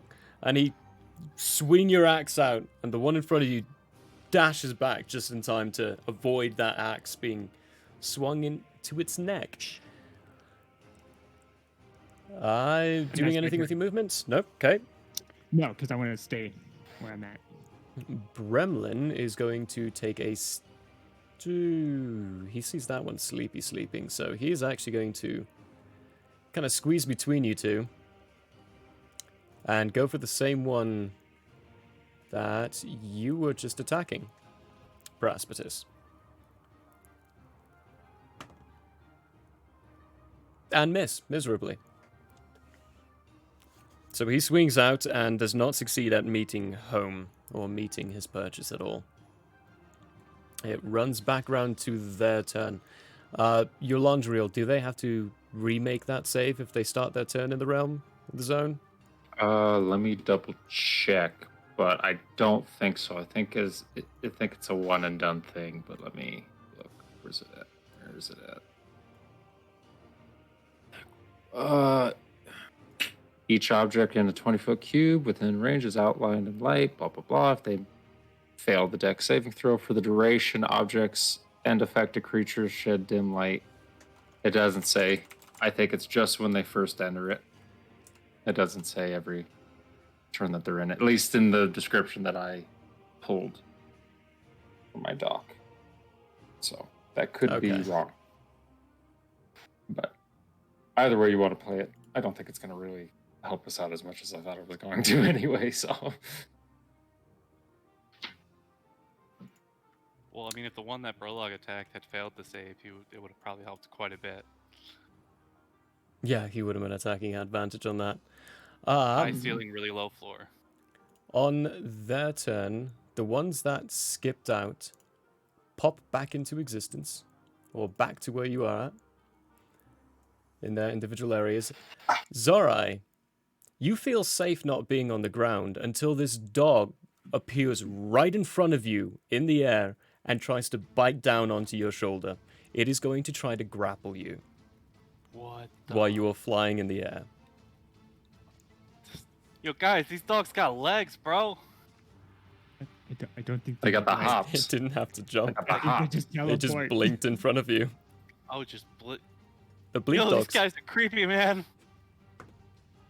We're being attacked by a pack That of link dogs. is unfortunately only a 12 to hit. My AC's 14. Yeah, so he does not hit. So he takes that sad tumble to the ground, which is 20 feet. Ooh, Ouch. get wrecked, scrub. Scrub. He lands a little hard on the ground. It looks like it hurt him a little bit, but he's still up and moving. There he is. There you go. Now you can see him. But the one in front of you, Anubisai, is going to continue attacking you. With only a 6 to hit, so that misses. And then the two in front of you... What's your face? Eulandrio.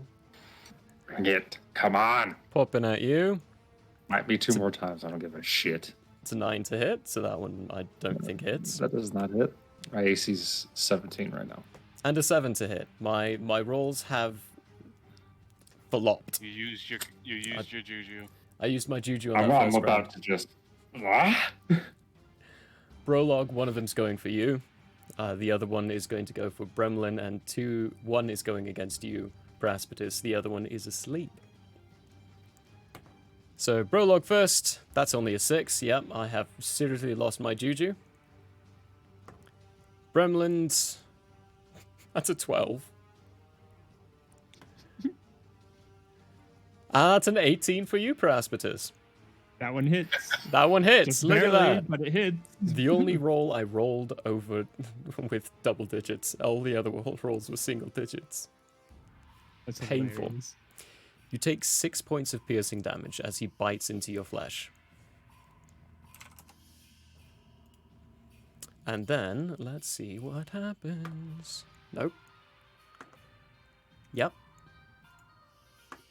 Nope. Nope. Nope. Yep. Oh, those ones that just blinked in have to roll. Yes. Okay. Yep. So that would be keep 3. that. All right. 3 of them. This guy, this Mhm. guy, and this guy. Yeah, Let it's the me one on double is check. out of it. That one failed. My spell DC is 15. The one on me is not in the range. Yeah, No. that one's not within the range. Yeah. And then, not him. I can it like was barely see him. Him. He failed. Nice. And Andrea. he failed. Nice. Double nice. Bunch of failures. So 2 of them popped out, but the rest are still around you. As it rolls back round to you, Eulandriel. Okay, whichever one. Tell me which one bit me harder. Which one gave me the 7 points of damage and which one gave me that That'll one? be this guy. Okay. I go from a stance like this to immediately whipped around, and I hit this thing right in the side of the body with my halberd. And I'm looking to pick him up off its feet. Kind of And, lift like, up a set little bit. Yeah, lift up. Give me that with attack a- roll. Good thing it's at advantage. Thank Christ. Unnatural 20. Oh, that hits. Oh, that hits. God. Okay. Damage. What does my halberd do? A D10, right? Yeah. Thank Eshnar for advantage. 12 damage. Quite literally, thank Ashnar for advantage. Yep. 12 damage. So you bring your halberd around, meet it against its side, cleanly cut into the side of its ribs. It almost looks like you've gotten straight down to the rib bones itself, but it manages to collapse its legs and duck in time for your blade to kind of skim over the top of it. So you don't quite bring and lift it up, but you do very deeply injure this dog. Okay. I don't think I have anything as a bonus action that is gonna help because it'll break my concentration. So, That's right, you have concentration. yes, I do. Yeah, I pull my halberd back and get it ready for the next swing at the other one on my next turn because I've got nothing else to do. Fantabulous. Brolog, it's you with Anubis on deck. Brolog notices the weakness in this here dog, turns to it, swings the axe to chop off its head. Perfect. With advantage because this one lost its save. 23. Yeah, that hits. Oh, yeah. Yeah, that hits.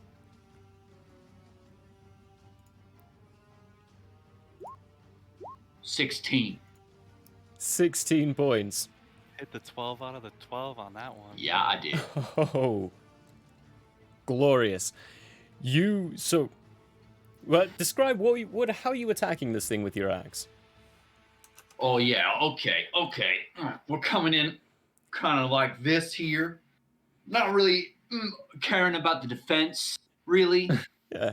And we're just getting a real big one. And they're coming down.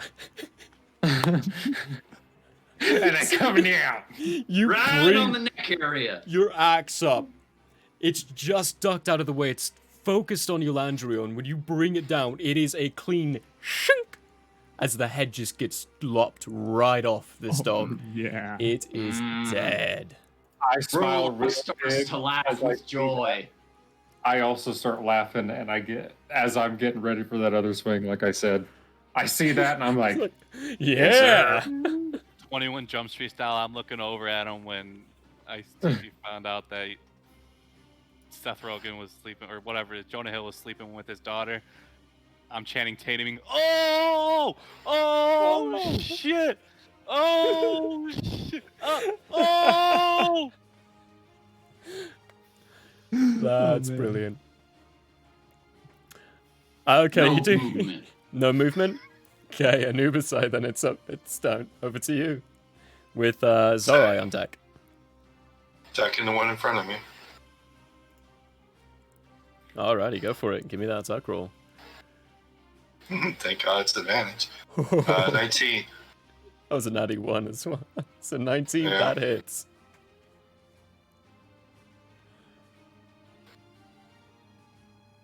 $11. 11 points. Again, you bring your sword into the side of this creature. It cuts into it, it yelps, but it's still up and kicking. Yep.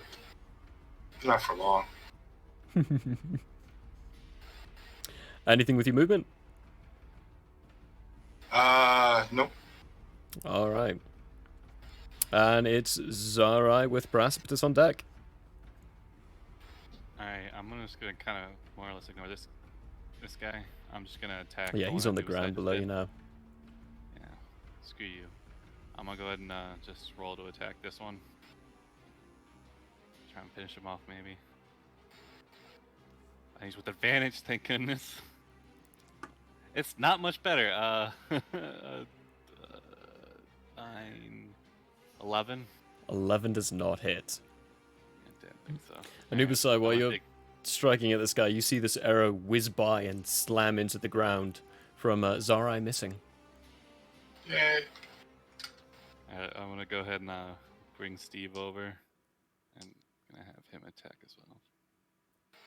I'm going to do just, I'm gonna do poison again. Okay, go for that tail attack again.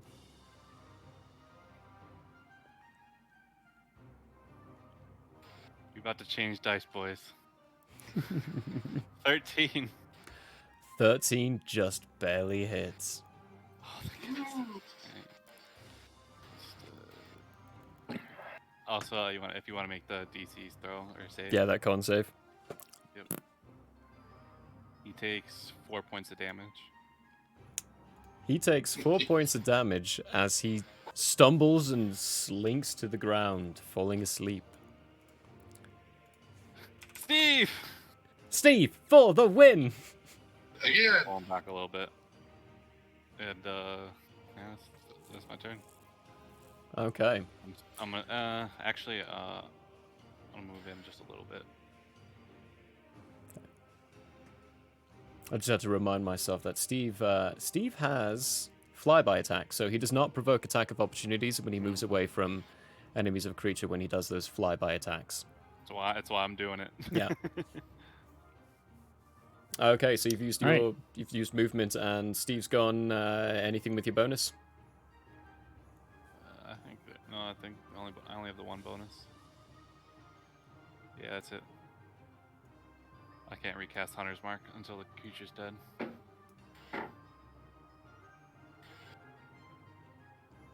Is Hunter's Mark obvious to us, by the way, or just to you? Just to him. Okay. Steve, how high up is Steve? He's 20 feet. 20 feet? Okay. Precipice, it's you. All right, I'm gonna bring down my sword upon this here other one that's on the other side of me that's glowing. Kind of like a flourish spin as I'm changing direction and facing him. And I'm so glad we have advantage. You're welcome. You are brilliant, Yolandria. Okay, so we got a 23 to hit. A 23 What hits. else are clerics for? And then for damage, ooh, hey, that was pretty good damage too. Almost maximum. 12. 12 damage to this poor little beastie. You bring your blade down onto it, cutting into part of its face, kind of cut through the eye section territory, and it's still up, snarling and angry at the fact that you just hurt it, but it looks injured. All right, and then for my bonus action, because I just attacked, I'm going to yell to Brolog, all right, attacking Bremlin. So you have an attack with a security die with damage. That's 2 for today. 11.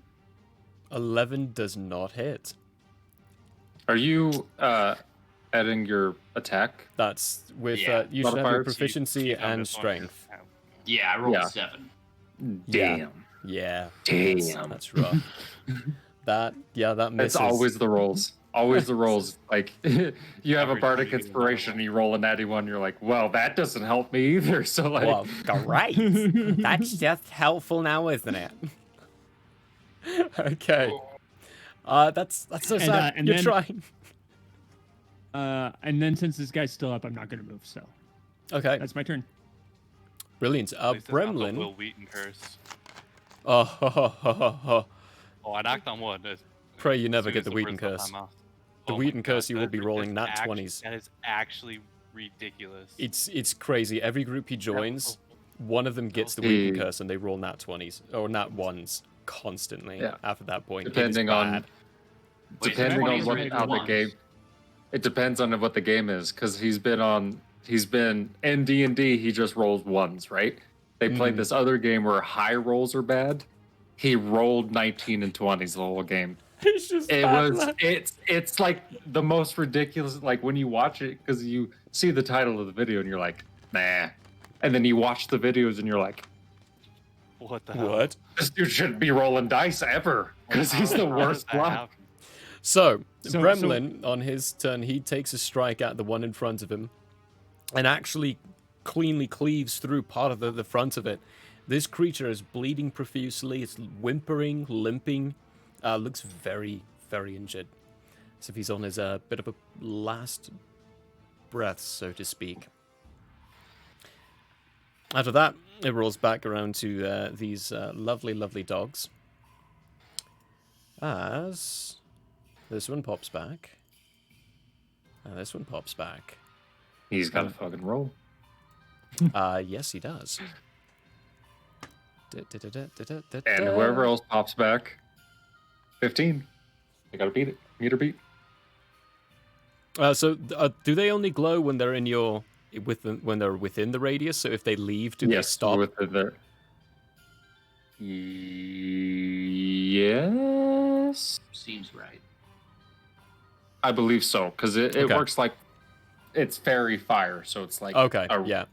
ring of radius. You know what I mean? So he needs to reroll. And when then they too. get, yeah, And if they step out and step back in, that's when Okay. they reroll. They are doing that. And what are they rolling again for that? Is that 15 meter beat. It's a, where is it? Way up here. Fairy fire is a dexterity saving throw. 15. Dexterity saving throw. The first one got 15 exactly and beats with us, so he succeeded, and the other one got a 17, so he meet with that too. Damn. This one is actually going to bamf up to Steve and take an attack at him. So he also needs to make that save. Yep. He fails. He fails on his save. One more. So he's hit by that. But we've got creatures attacking. So the first one that's attacking Steve, he's actually going to try to grapple him and bring him to the ground. Ooh. I believe the grapple is an opposed strength check. So strength save. Strength save, yeah. Doesn't he have to hit first? Yeah, doesn't he have to hit first? He does need to hit first. And I'm pretty sure he hits with this. That's an 18 to hit. Damn. Oh, if that hits me, that hits that dragon for sure. He's got a higher AC than me. Pseudo dragon. Kind of sad. Pseudo. Well, he's small. Excuse. Pseudo dragon. 17. 17. He got an 18 again. Steve is grappled and brought Shenanigans! to the ground. And he also takes 7 points of piercing damage. What? Ouch. How much health does Steve have? 7. More than that. That might be Rip. Well, he Nope. has Dead next turn. Dead next Nope. turn. at next turn. All damage taken. He's like from like all you guys. He's like one hit each. He's still not dead next turn. He's close. Yeah. But he is Technically, no you think so. longer flying. He is on the ground and grappled. Nubasai, one of them is attacking you. That's a 20 to hit, which I believe hits you. Yep. That's it. 5 points, so halved, 2 points of piercing damage. Yay. They like chewing on armor. This one's asleep. That one's dead. This one is going to attack Bremlin, who just massively injured him. With a 17 to hit, and that's going to hit Bremlin. Is that this one or This one. The green or the orange one? The other one. Orange yeah. one. Orange. The orange one. Yeah, I'm kind of going counterclockwise. Okay. That's only 3 points of damage. And Not then clockwise. counterclockwise. That is clockwise. You're right. That is clockwise. That's clockwise. Wow. I was like, My brain's Wait not a working minute. right now, I guess. So when the you l- said it, I didn't even question it, and then I was like, "Oh no." Wait, it's no, hang on, clockwise. that's not right. you can These remember last Zara, but two, you can't remember the order. these Basic last order. two, this green one and this orange one, are attacking Paraspatus. Good. With a 13 for the first one, does that hit you? No. And the second one got an 8 to hit, so that I was going to miss too. Nope. However, let's see if... No. He's gone. He's not. He's gone. He's not. And he's actually staying. He's got this annoying little pseudo-dragon pinned to the ground, so he's sticking around. That is them. It rolls to you, Yolandriel. Brolog, you're on deck. Okay, I'm gonna point at the one that's knocked out right in front of me and Anubisai, and telling Anubisai, take out that one. And then I immediately point my halberd at the one that's got Steve, and I'm gonna cast Guiding Bolt at level 2. Oh, perfect. What's Guiding Bolt do? Or second level. It is a flash of light, streaks towards a creature of your choice within range. Make a ranged spell attack against the creature. On a hit, the target takes 4d6 plus 1d6 when I cast it at level 2, so a 5d6 damage. Just And the remember, next Steve is in the attack way. roll made against this target before the end of your next turn has advantage. Okay. So that's a 2-part thing I got to do right there. Yeah. All right, Well, so the guy's already got advantage roll on him to for hit attacks. is 16 to hit. 16 hits. Okay, he takes 5d6 of damage. He goes, Yeah. poof. That's a ton. It can He be a died. ton. It can also be 5. It can also just be 5, That's yeah. true. 17 points of damage, Whew, 2 ones in boy. It's fortunately. above average. So Steve is currently witnessing, he's got his wings pinned by 2 paws, this snarling dog just growling down at him, getting closer to his face as this bolt just comes in, slams him on the shoulder. He yelps and goes like, "Meow!" and begins again snarling, but he's twitching and flinching. His right paw's not fully functioning anymore. He's really hurt. You're Landriel. You alright. Thanks. You aight. Right. Oh, you don't hate him anymore. Day. I didn't say that. Zara made a Let me tell you about some charcoal. He got that guiding bolt against him. That Wait, is what? rough. and he anyone Come back with to that him another has time. advantage Yeah. before the end of my next turn. Yeah. So Cool. Double advantage? Got a little icon to Double signify advantage. that. Is that Anything with your damage movement? advantage? No.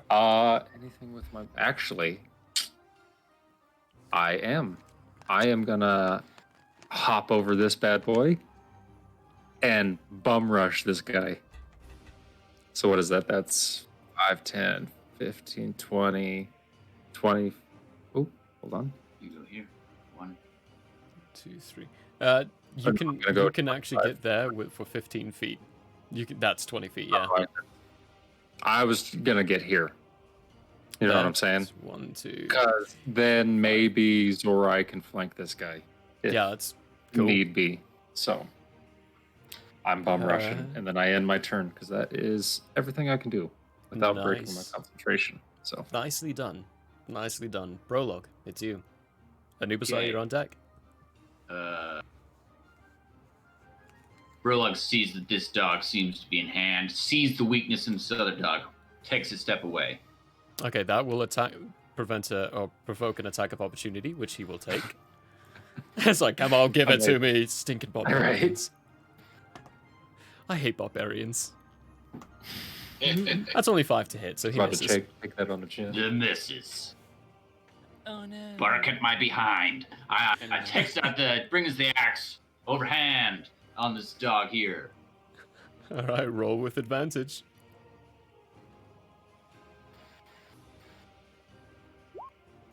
21. That hits. 16 and a 17. Come on. Yeah, you know. 13. 13. You bring your axe down, cleanly cut one of its limbs off. It begins yeah. bleeding profusely, but it is still alive. Somehow this thing is still up. He looks really not keen on the situation right now, though. Brolog trumpets in challenge. And now the whole forest knows where we are. Excellent. What a Yes. great night we're gonna have. Come. Steve dies because of this prologue, I swear. also Anything chip else? away everything. Anything you can do with your bonus? No. No? Okay, Anubis, it's you. What do I need to hit a sleeping dog? He is... You could just stab It's- right down on it.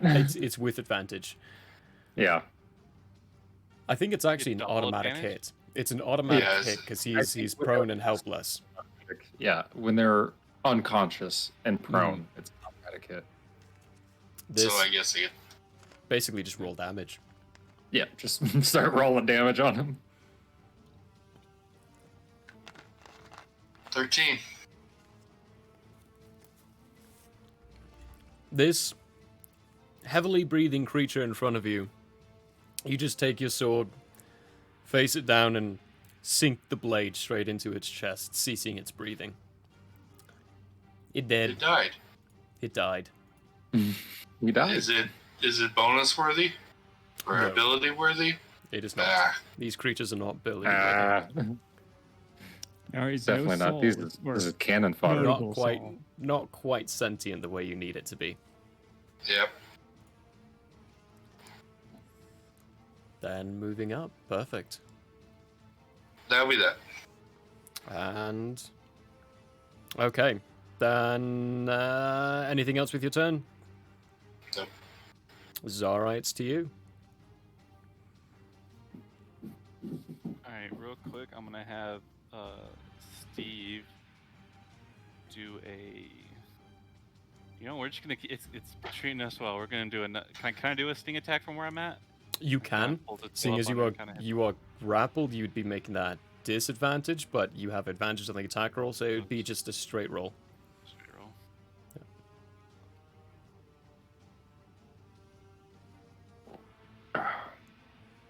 14.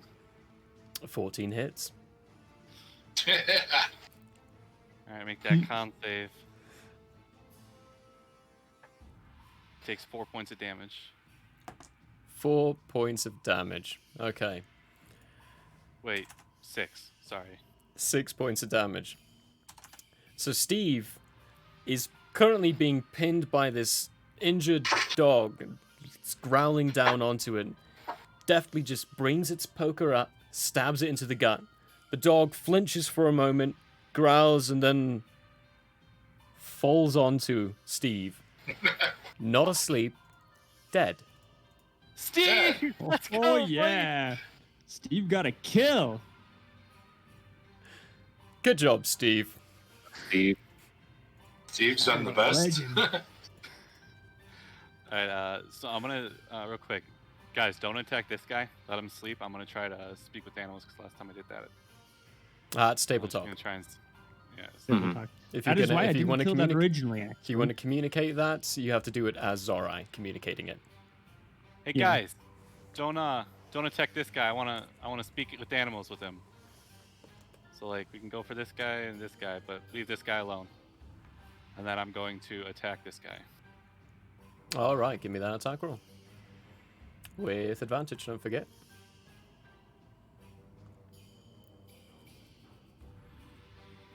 21. That hits. Nope. And you That's- don't actually even need to roll. This thing's got 1 hit point left. The arrow sinks into its side as it slumps to the ground dead. All right. I'm gonna go ahead and just move over here. Actually, scratch that. I'm moving over to Steve. I can't do anything right now, so can I? Can I like get him out from under the? Yeah, you can I help can him. do that on my turn, but whatever you need to do, You yeah. can help Can I him get him out? Yeah. Yeah. Use the Alright, rest get of him your out. movement to help him get out. All right, and then he's still got his movement. He's coming He back is up in the air. Prone, No. so he gets his half movement is halved when he gets up from prone. Okay, yeah, he's getting up right to me. And he's still got 10 feet, so Yeah. we're flying right next to each other again. Perfecto. After Zorai, that's Peraspetus. I am taking a sidestep, and with a flourish, opening a can of whoop all on that guy, and I got a 23 23 to hits. hit. Perfect. Didn't do nearly as much damage. 5 points of damage. And then I am Yeah, so when you bring your blade down on this thing, you stab it in just the right spot through the neck, and it kind of gurgles for a moment. When you pull it out, the dog slumps to the ground and is dead. 5 is exactly what you needed to do. awesome. And then for my bonus action, I am going to use Second Wind and give myself some HP. Second Wind. Alright. Second wind, how much HP does that give you? That gives me 9 points of HP back. Brilliant's back up to 21. No, 22. Yeah, you know what's funny is I actually calculated 21 as well, but 22 is the correct number. Numbers, math. What is that? Almost full health. Almost. Almost full health. And that's my turn. That's your turn. Brilliant. So goes round to Bremland, who is going to look at Zarai and say, "Are you sure these creatures aren't intelligent of any kind?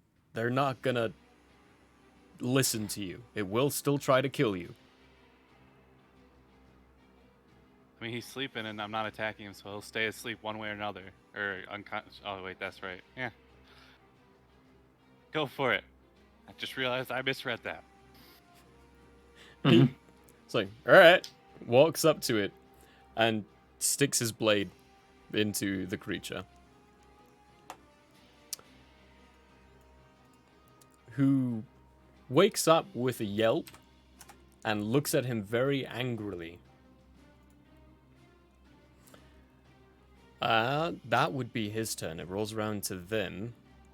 That dog, let's see. Nope. He can only be woken by someone else using an action on him. Yes, he also is woken That up was when the he attack. takes damage. Yeah, And he oh, took that's right, damage. he took damage. Yeah. That's right, I forgot about that. So on that turn, this dog is going to actually bite back at Bremland. When you all look around, you notice the other two that bamfed away, they do not come back. They have bamfed away. Is that a code for something? Teleport. Bamf. It's just a faster way of saying it. It's Nightcrawler from the X-Men. It's the words, the action words under his teleportation. Bam, Bamf! Bamf! Gotcha. Code. schnicked. Comic book reference, basically. Yeah. It The whip. angrily whip. snarls back and actually bites into Bremlin, catching hold of one of his forearms, causing him to bleed a bit. Well, that's their turn, so Yolandriel. Okay, well, I am going to use my full movement. 1, 2, 3, 15, 20, 25, 30. Don't forget, you have And a I'm- halberd, which is a 10-foot reach. I know, but I'm going down like right on top of this thing. So I'm doing a little like flippy thing, and to where like the pointed end, because a halberd has a spear point on the top. Yeah. I'm bringing that thing down right where the neck bone connects to the backbone Okay. and splitting that with a. He's still technically poisoned. There we go. Technically poisoned. Ooh, that's 17 to hit. 17 hits. Okay. Where's my damage stats? Yeah. 8 damage. 8 points of damage. You've already painted us a picture of how you're killing this thing. When you bring it down, you meet exactly where you want it to meet. It goes into that spinal cord column and just pierces through. And you hear a clear snap and pop as the spine is broken because of your blade. It falls to the ground, very dead. I reached down with one hand, like I let go from going like this, and I reached down with one hand, put my foot on its back, and pulled my halberd all the way out. And then quickly in like the open space, swing it to get all the blood off of it, and then put it on my back. And then begin a prayer appealing to heal All everyone. right. While you're all briefly looking around at the area, Bremlin says, "I don't think the other two are going to risk coming back. Not after how many we just killed. We should be good, but we're not going to want to move anywhere for the rest of the night. There's going to be more of those moving around. This is one of the other problems with high season. If the day's short, the creatures are very angsty." Brolog So goes if- to this dog and immediately starts filleting it. Fillet. Give me a survival or nature to see how well you do. While he's doing Um, that, could I carry heads at all? Just like trophies? I mean, you could carry one of these heads. They're fairly large heads. They're bigger than your head, and you've got no convenient place to I'm just gonna store. attach it to my belt. It's just going to be dangling from your belt, and you're going to have this weird, awkward misbalance. It's an 11 on that check. 11. Okay. You skin it. I'm cutting their tongues out. Cool. There The are bunch That's that I 6 of them. killed, or that Steve and I killed. Okay, put that in the inventory. Brolog, the hide you get is there's scrapes, scratches. You don't have a proper filleting knife, so you're trying to use your axe as best as you can. So it's ripped and torn in places and has improper stuff. So you've got a To be clear, I'm trying to eat this dog. I don't care. oh, about you're that. trying to eat it. Yeah, he's filleting, not. Filleting. You're getting Not- this not flesh skinning. and wow, yeah, I totally misunderstood that. Well, get me a flank, Prologue.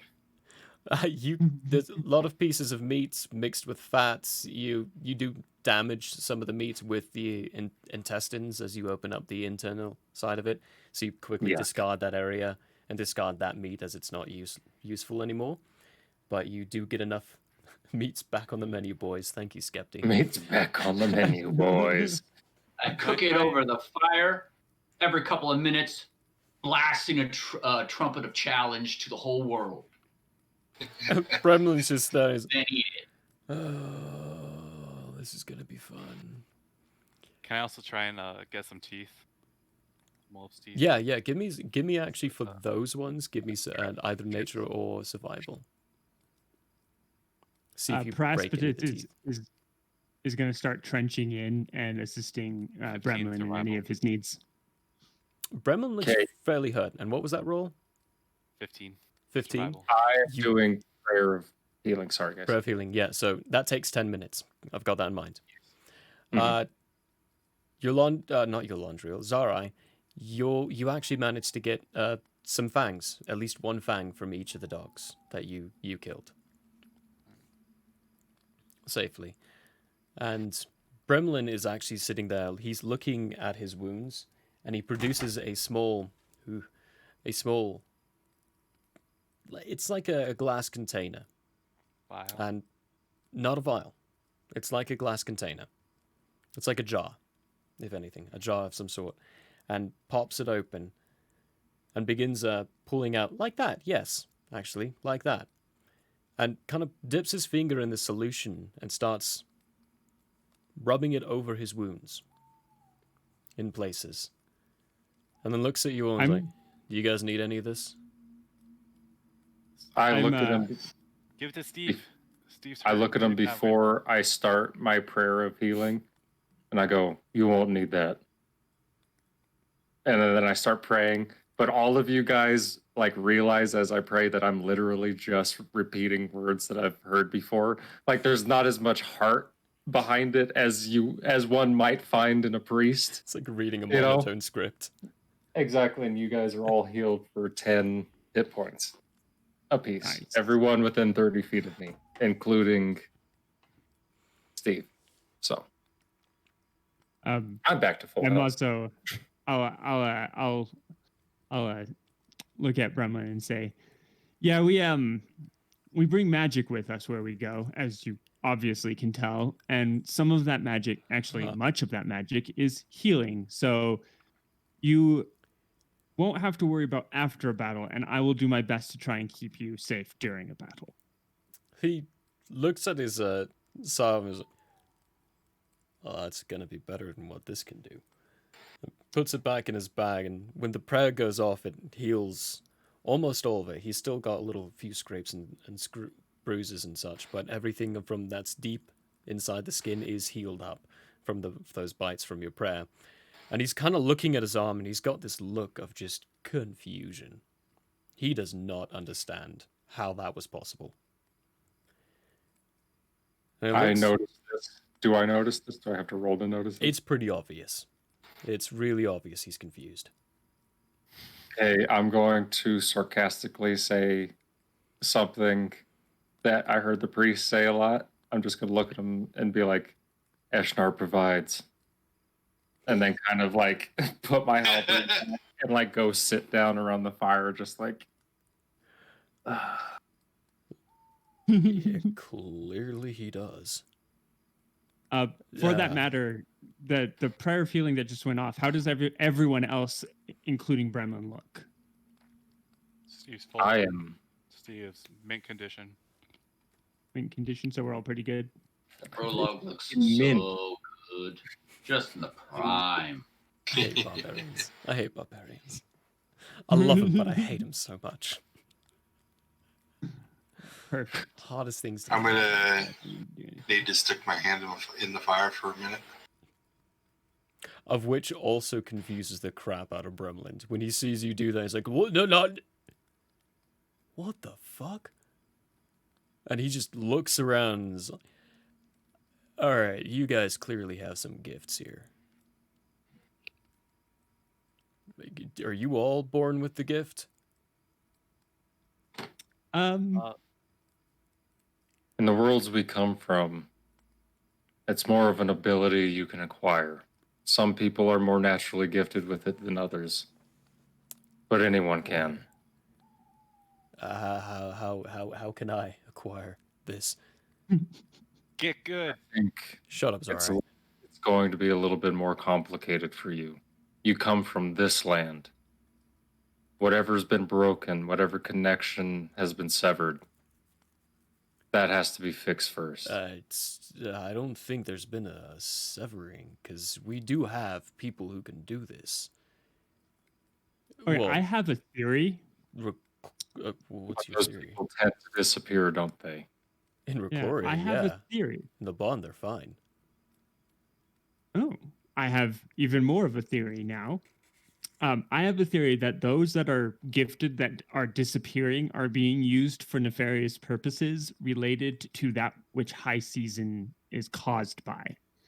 And I think the phases of the third moon have more of an effect here due to the fact that whatever ritual is being performed, whatever magic is being used, is strongest when the third moon is present. Okay, so most of that just goes straight over my head. Then he's the scholar. But I think I need my books. I need my books. And he sits My down. theory basically states that you and you and Yorlandriel are both right in your theories concerning high season. He sits down and pulls out one of his books and starts sifting through pages and was like, hey, you know that just the part of that goes over my head as he's sifting and popping pages over and such. It's like is the fact that you can do that stuff to begin with. I only know one person who has the gift. It's actually the guy who's following us. Needle. Needle, yeah, he's got the gift. Hey, Most of Needle, them, you okay? he doesn't talk. You won't get a Yeah, response from him. He could just let us know he's there, or hey, come join us. I'm going to yell out, Needle, you can come get warm by the fire because we all know you're here. I got a drink. As I Give take a me swig. Yeah, we'll do it. Yeah. one of you. Decide one of you. Give me perception or That's me. persuasion with It's advantage. not prologue. Yeah, I it's would not going to say- be me. I would but say, will if anything, Zarai, you do it because you're the last one to talk. Also, I could. No, Do I it's get an it with advantage make 'cause one. we're Never all mind, trying I to can't. get Yes, out? with advantage. Persuasion with advantage. And I'm not trying to. I just want to put that out there. I have no 12. intention of trying to call him out.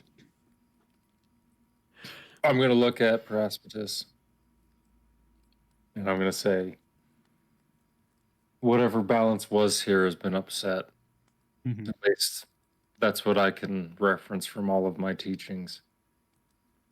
Everything to do with how the moon affects the planet is about balance. There's a dance that happens between this world and its moons. Something's messed up. No, I think Broken. someone is You used the word ritual. What do you mean by that? Well, some magics require consistent actions over periods of time, which can be translated as being a ritual of a sort, like sacrifices that have to be done nightly. My assumption in this case is the gifted are being taken and their power being consumed and then reused for something else. Interesting. Okay, have It, you would- ever it would seen take a that? ritual for that. Has that ever been done where you come from? I'd assume Praspitus has actually seen a ritual done, but not a nefarious ritual, like an actual good Nothing ritual, like not that. one That that's- would be a very yeah. necromantic ritual, which would be Yeah. something that the Magus High Council is strictly forbidden. very much against. Very much against. In which case, my response will be definitely nothing of that sorts. The rituals that I've seen performed, that I've been a part of and whatnot, don't require sacrifices, are not evil in nature, to put it loosely. There's life-giving magic, and then life-giving there's magic. death magic. If only I could remember. Yeah, the council that I'm from, the Magus, we don't like necromancy, which is what I was alluding to being done here. We're not fond of it at all. You can see he's now writing pretty much everything you say down inside this book at the back end of it. And he looks up, looks around, is like, it doesn't look like Neil's deciding to join us just yet. He's got Hank's good stuff. Yeah, Oh. Hank's good stuff. It is 5:58. I think Prologue might have to. Yes. know, Bounce so- out Prologue here. will be bouncing Yes. early today. We're going to continue on and try to get Do you some have more anything you RP want to try and other do more while discussion we're, stuff. Just walking around. And he's- Prologue is muted, Oh, he's done. He's done. Yeah. Okay. so if Prologue he's got to has- say bye, he's gonna wave. Bye, You Prologue. can just message me if you want to talk to him. Oh, yeah, but he's fully gone. Boom. Yep.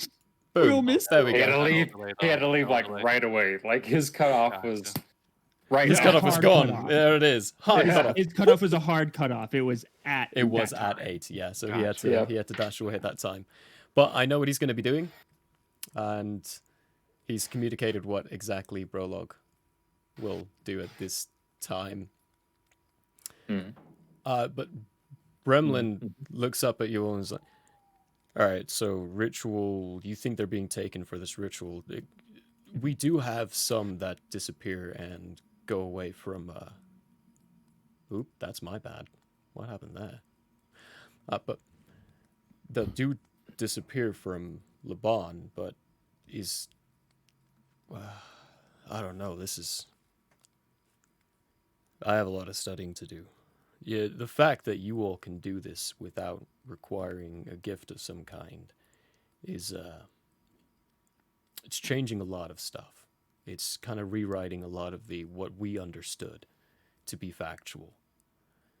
If we are being cut off from being able to do this, I think we should try to understand what's going on, but I don't know where to start because we're not allowed to study this stuff. People with the gift were in hiding in Laban until recently, so we really haven't been able to study this. Needle himself, he's only been able to come out of hiding the past few years.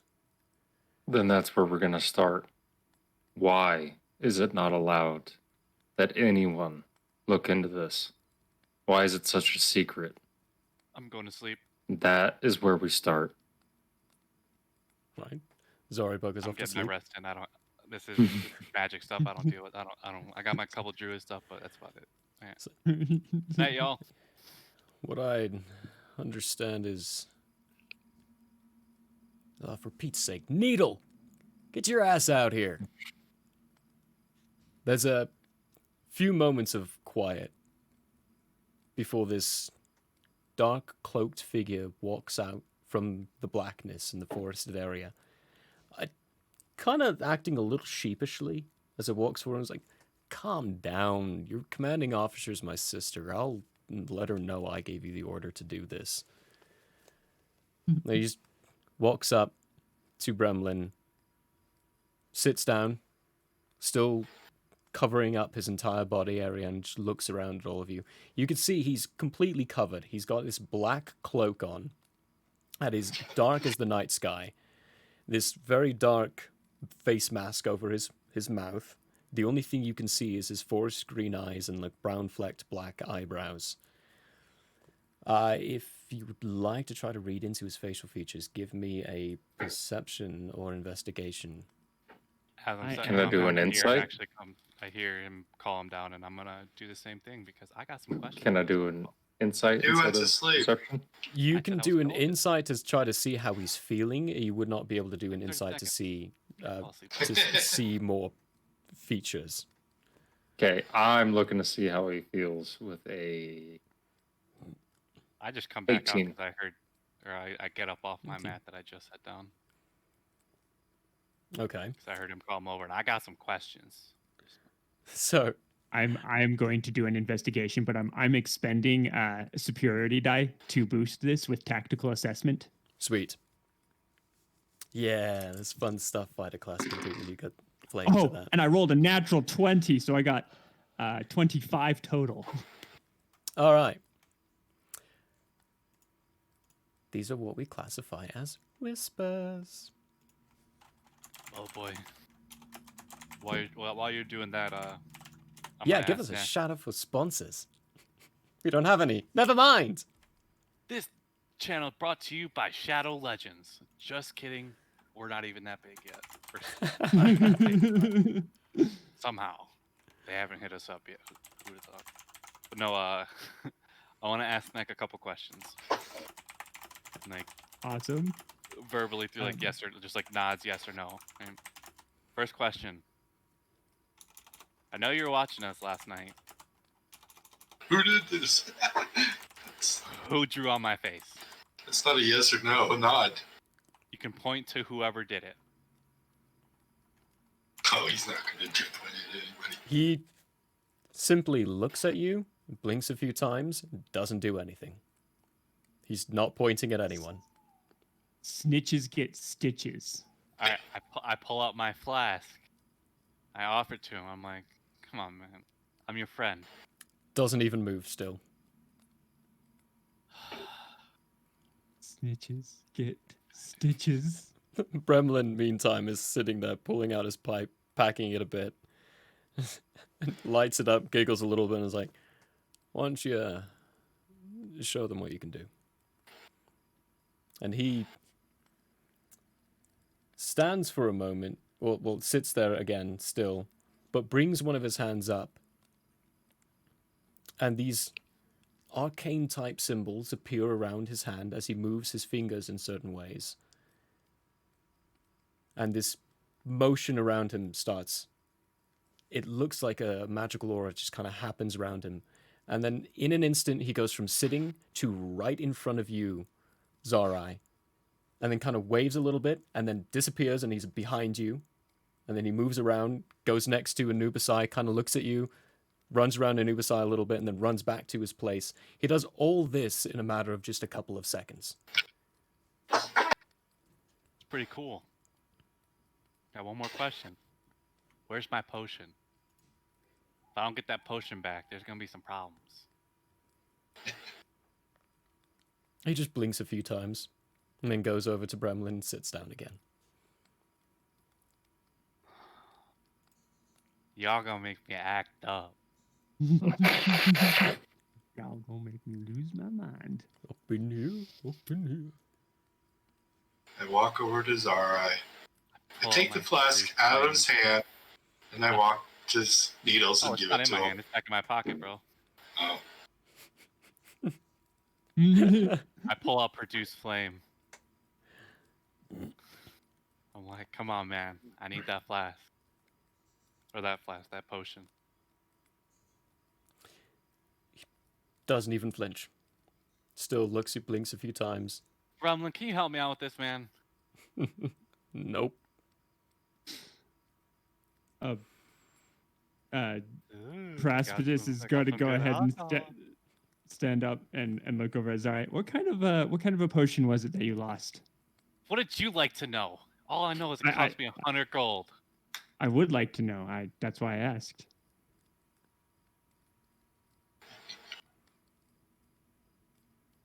It's a potion I needed, or rather much wanted. I had some fun stuff in mind with it. Oh. Potency potion. Nothing that involved. It was going to involve any of you guys, most likely, at least. I don't believe you. All right, so I'm going to turn my attention back to Needle then and sit back down. He And Needle screw looks you at. guys. I'm flying off with Steve. We're exploring. I don't even care. I'm pissed. While you're exploring, give me a perception check. Needle looks at Bremlin. He pulls both his hands out and starts doing these motions with his hands. 1-5. Cool. 15. And Bremlin looks and... Nah, I just wanted to see if you can show them what you could do a little bit. You know. Maybe do that thing with the plants. And he moves his hands again, the arcane symbols come back, and this growth of vines starts coming and producing all around the encampment area, kind of encompassing you in a net. recognize? Yeah, this is this I can't remember the exact name of this spell, but you know this to be a spell. Do I recognize the runes specifically? Like what kind of runes they are that are appearing around him? They look like the same runes that you would use. So he definitely is using magic.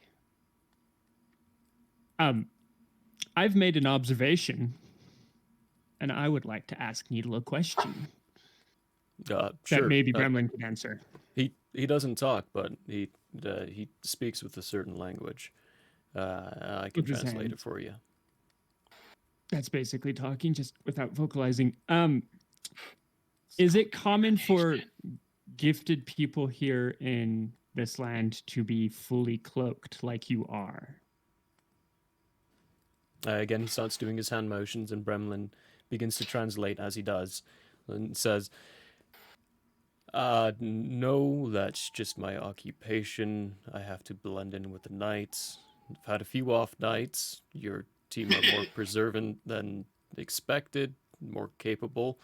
A little annoying, but that's okay. Don't tell Falia. That's my sister, by the way. Don't worry, I won't tell her. And not every one of them acts like this.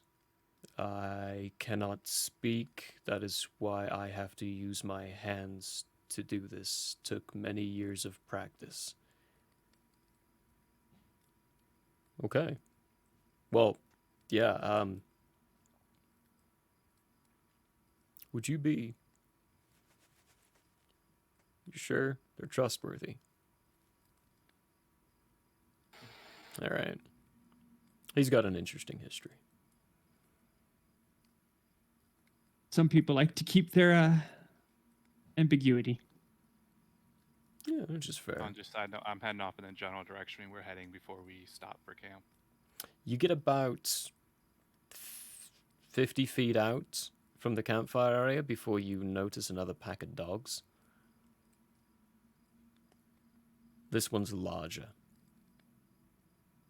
There's about I'm 12 just of gonna go them. ahead and roll for stealth right here, right now. Okay, give me stealth for yourself and Steve. Nat 20 for me. Oh, good job. good. How about Steve? God damn. Reminds me of that nat 20 I got. He got an unnat 20. Okay. An unnatural 20. You get the sense that you're pretty well stealthed. But what Bremlin said of the forest crawling with these creatures at this time, and you might want to stay close, is very apt and accurate. Alright, I go like slightly out of range of the camp, and I climb up in a fucking tree and fall asleep. Like Into a within tree. I can see them, but they can't see me, kind of a deal. Okay, yeah. Go ahead and give me a new stealth roll for that. A new? Yep. He falls out of the tree. Wait, what's mine? Ooh. I got a 6. No, I forgot how big my moderator. I got a 19 on me Oh, ooh.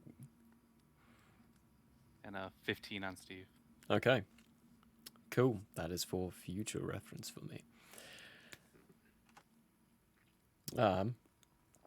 He's sitting there.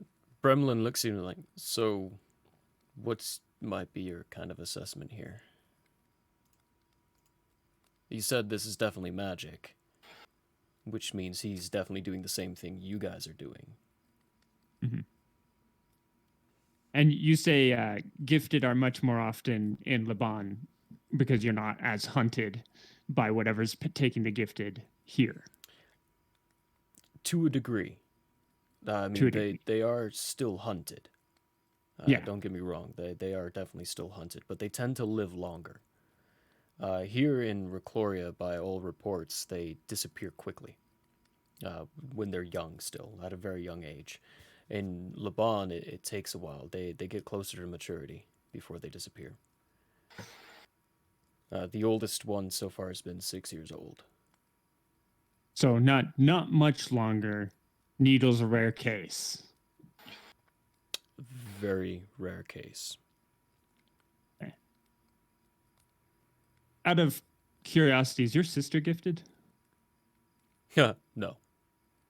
Okay. She's not, but She's just gifted, if you know what I mean by that. She's gifted at what she does. Yeah, really capable. Really capable.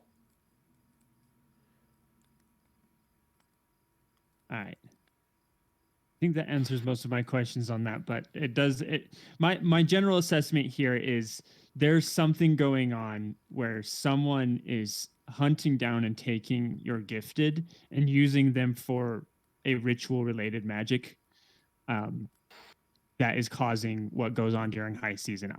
I do think the phases of the moon have something to do with it as well. So when you start saying about the ritual portion of it, Needle brings his hands up again and starts making motions, and Bremlin looks at him. He says it's not ritual. Not ritual. At least his experience wasn't. What is it like then? He does one basic motion. Bremlin looks at you, meets your eye, and says, agony. Okay, I'm gonna kind of like look at Paraspatus and this guy's name. I almost called him Brolog. Bremlin. And this is like kind of a meta conversation because I think I know where you might have gotten some of this, Murray. But anyway, in character, it sounds very similar to something else. I'm gonna grasp this, and I'm gonna say, reminds me of a story my mom used to tell me. It was a bedtime story. It's a story of another world with gifted people. The evil in that world took those gifted people and used their powers to break the very foundations of that world, to cause it to crumble. The story was called The Dark Tower. I've actually never read the Dark Tower series. I don't know any of that stuff. So I'm gonna have to read that series. The movie's not. I'm gonna have to check that out. Because cool. If okay, interesting. That sounds like a fun plot there. Yeah. That is essentially what I'm thinking. I'm not gonna lie, is that someone is taking it and using it to affect the area. My only assumption towards ritual magic is that's the easiest kind of magic to do something like this with. However, that's just a theory. It's not. You're going off the basis of the magic that we know, but this land isn't exactly what we know. We'll figure out exactly what it is in time. But at least we have information and a starting point. Would you Thank you, Needle? say all that? Needle's he's looking directly at you, Yolandriel. And for a moment just breaks eye contact, looks at Bremlin, slaps him on the arm to get his attention, and then just does this over his mask. He's like, no, I don't think I mentioned him to them, but I don't think they know about him at all. All right. He wants me to tell you a story. Oh, is this a story about the that you mentioned last night, the smiling man? Yeah. Uh, right. So, just the story. It's a bit of an old wives' tale. No one actually really believes this. The way it goes is, I'll just recite it, shall I? He kind of closes his eyes for a moment, stops, and nah, I can't. Pulls out a book from in his cloak, opens it up. There we go. Okay. Sleep, my child, lest three brothers take you, the three that took Andrea to devastation. Sleep, my child, lest three shadows take you. They grow when you look, so close your eyes. Sleep, my child, lest the one devour you. His smile is sweetness, but grasp of ice. Cover up, my child, to protect from his touch. Now sleep, my child, to avoid the same fate as Andrea from the 3 and 1. I've never been able to cross-reference or find any reference of these 3 and 1 in any other document. Where this tale came from, we don't have anywhere written down. It's just told through word of mouth by people. Does any of this sound familiar to Paraspatus? Give me a history check.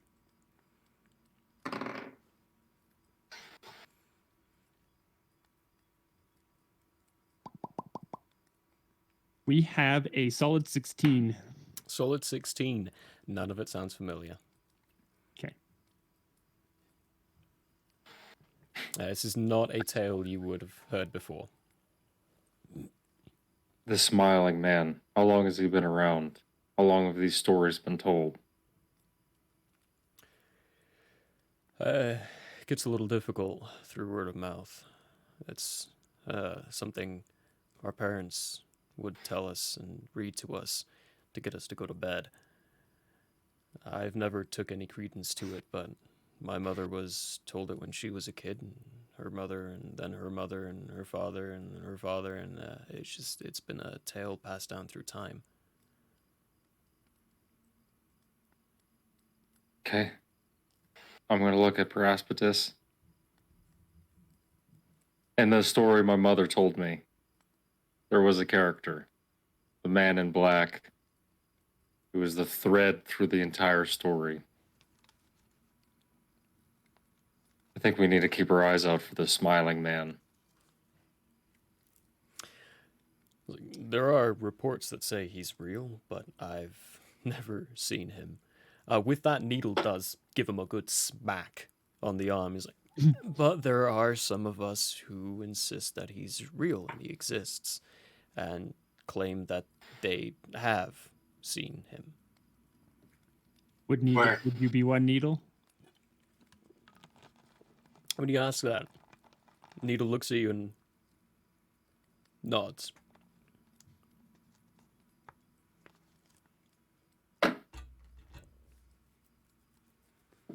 My meta-knowledge brain wanted to ask a question just now, and I was like, nope, Paraspatus doesn't recognize anything from this story. That's not a question I can ask. I know what's going on. Paraspatus has no idea. Where did you see him? He looks and starts making his hand motions, and Bremlin translates and when he was a boy. Look, this would be a lot easier if you just told them. Alright. Needle is, my sister and I found him. When we were young. We were on a diplomatic mission to Nutra with our parents. And he was just lying in the street. This young boy. Reason he doesn't talk is because he's had his tongue ripped out. He cannot speak. And his body is covered in scars. According to him, it was a man who smiled the entire time while doing it. He was only 6. A boy of that age to go through something like that. It's a wonder he's so sane today. That is a wonder. In this world, the graves yawn and none of the dead rest easy. Do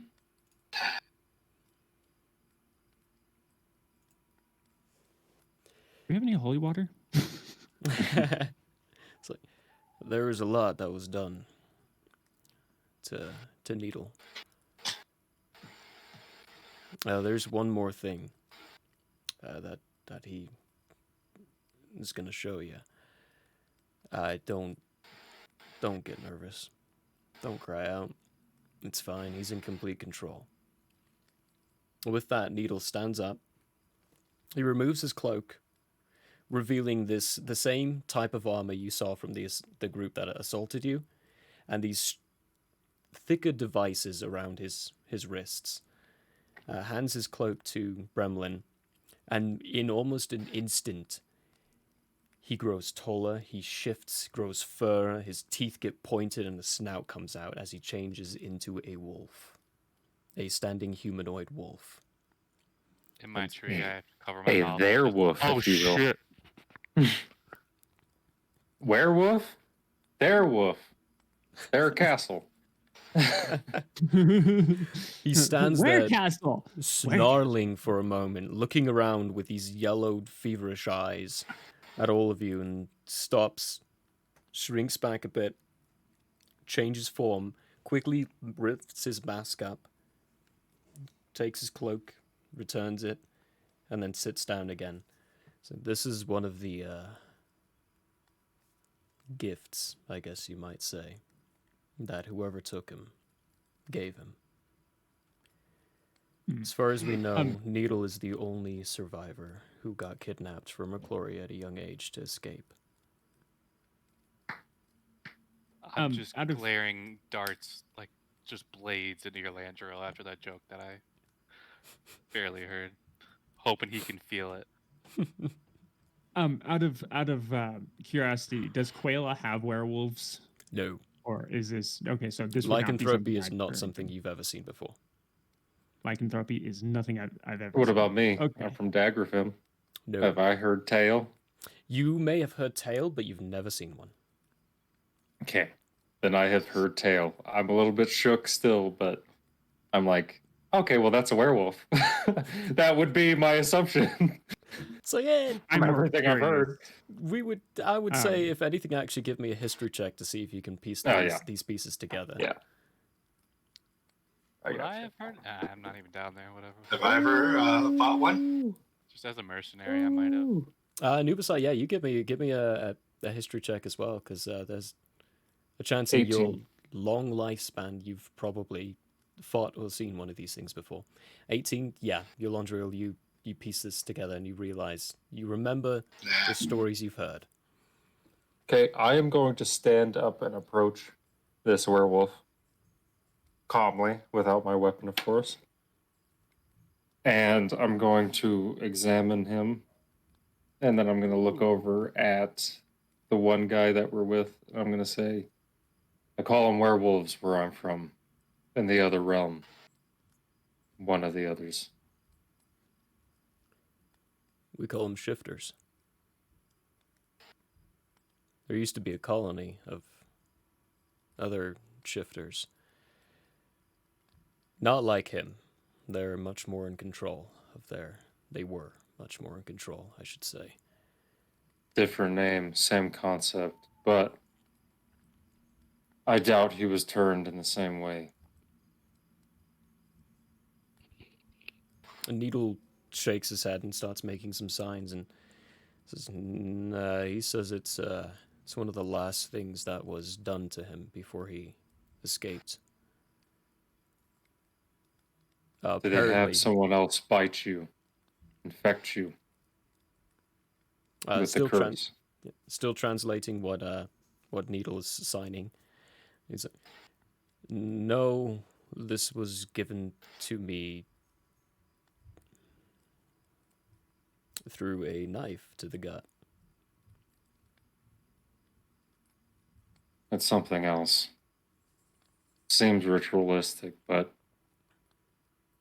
not quite the same. We don't have enough information. And I kind of like look around at the night.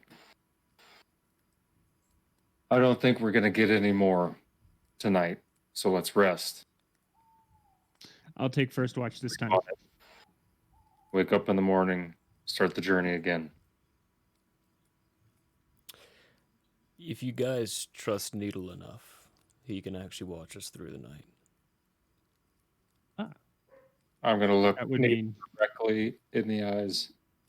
I'm going to say, it takes a lot to tell everyone, especially about this. So yeah, I trust him. And I look over at the other guy as I turn around to go lay down and go to sleep.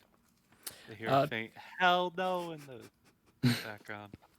When you turn around, you get a very soft and gentle hand put onto your arm as Needle reaches out and grabs your arm and kind of pulls for you to turn around and face him again. And I with do his so. other hand, he produces a red potion as he gives you back your potion of healing. Okay, I take that. And I look at him and I say, well, that's good, because chances are one of us is going to need it. He does a few hand gestures and Bremling chuckles. And he took a little bit of it just for experimentation. We don't have those kinds of things, apparently. But he doesn't need the rest of it, so that's why he's giving it back. That's all right. I say kind of like over my shoulder as I'm walking towards the tree that I'm going to lean against. And I kind of do this with my hands. I'm like, that's why I got these. And I put the potion back into my pocket. Needle looks around, looks at Precipitus, kind of waves at him, then makes a few hand gestures, some arcane symbols come up. Then he jumps and disappears into the canopy of trees. so with Needle and then with Anubis I don't think we'll need another person out watch, will we? Nah. Or should we have 3 instead of 2? Well, technically, we still got Brolog too. So, like, but this feels like a natural. I will take a first watch. I will take first. Granted. Mm. Precipitus had every intention of arguing that and taking first watch anyway, but Once I see everyone else going to sleep, besides people on watch, I'm gonna go look for some shit to make arrows again. I'm a night owl, so I'm taking that like right in the center of the night shift, like right down the middle. The darkest hour. That's what Darkest I'm hour. Okay. So first, Zorai, give me a nature check to see if you can find some nature or investigation to see if you can find some wood that's going to work for your areas. Also, give me a sneak attack. A sneak save too. And nature's 5. My sneak or stealth? Stealth. It's same thing. I just wanted to clarify because I don't know a lot of stuff still. It's 22. 22. Okay. While you're going by, you don't find any branches that can fit your purposes or suit what you need, but you do find a couple of dogs who are riddled with these thin, pointy needles. They are Evil. very dead. I pull out as many needles as I can. You get 6. There's 2 of them, and by riddled I mean there's 3 in each. Okay, and then I'm gonna try and take more of their fangs or teeth. Okay, give me a nature for that. 10. 10. Well, I am sleeping. You managed to get a broken tooth. Go ahead. No, go ahead. Go ahead. I'll be like, You I better go be back too up sick. into my tree. Okay. And I go to sleep. All right. before Praspitus does hit the hay, he is going to go over the herbalism book like he has not been able to for the last couple of nights. And actually start looking around the general campfire area for plants that might fit descriptions inside the book.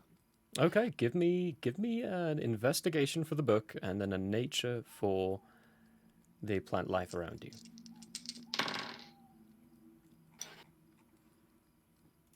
All right, for the book, we got a 16, and for the plant life around us, we got a 3.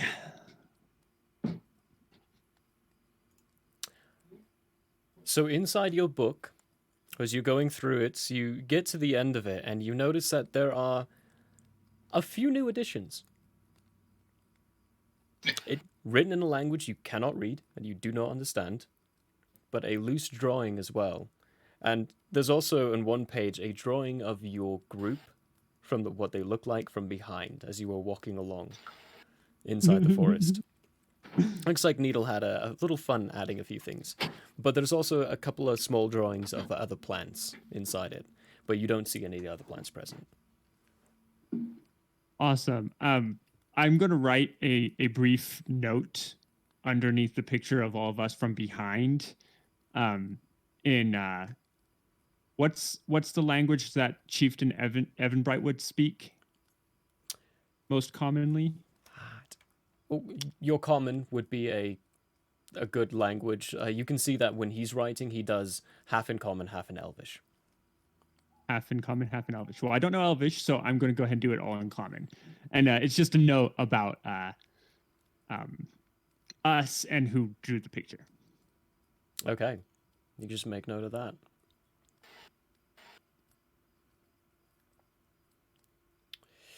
And then I'm going to also try to... is there a connection between the script Needle has written and the script I memorized concerning the newcomer chief? Probably have to make a roll for that. Because I memorized the script that I couldn't understand that spoke of chief from that one guy's book. Okay. Go for an investigation.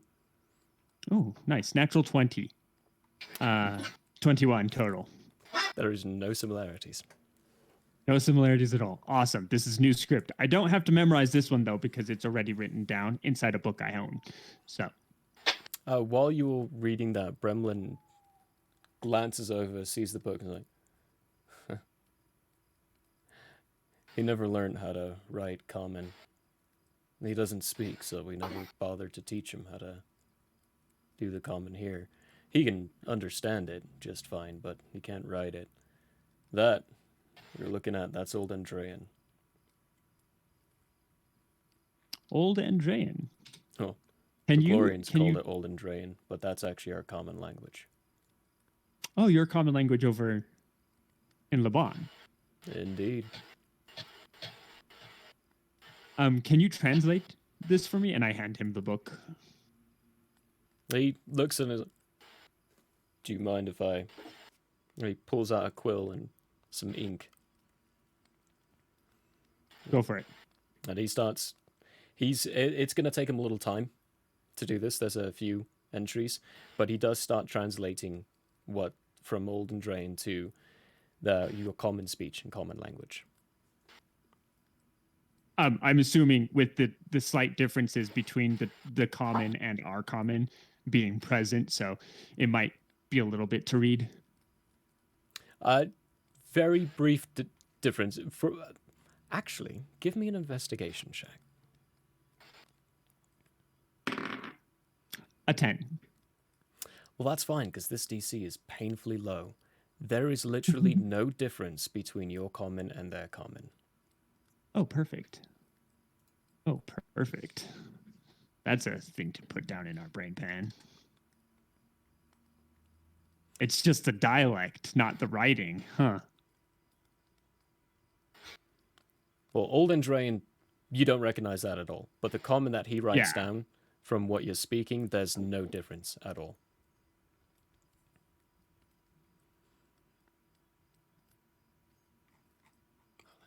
Perfect.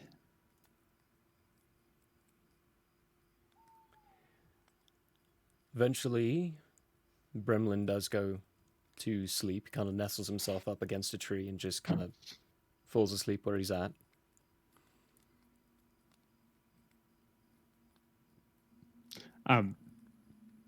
I do put the book away before I go to bed, by the way. All right. Yolandriel, Mm-hmm. while you are sleeping,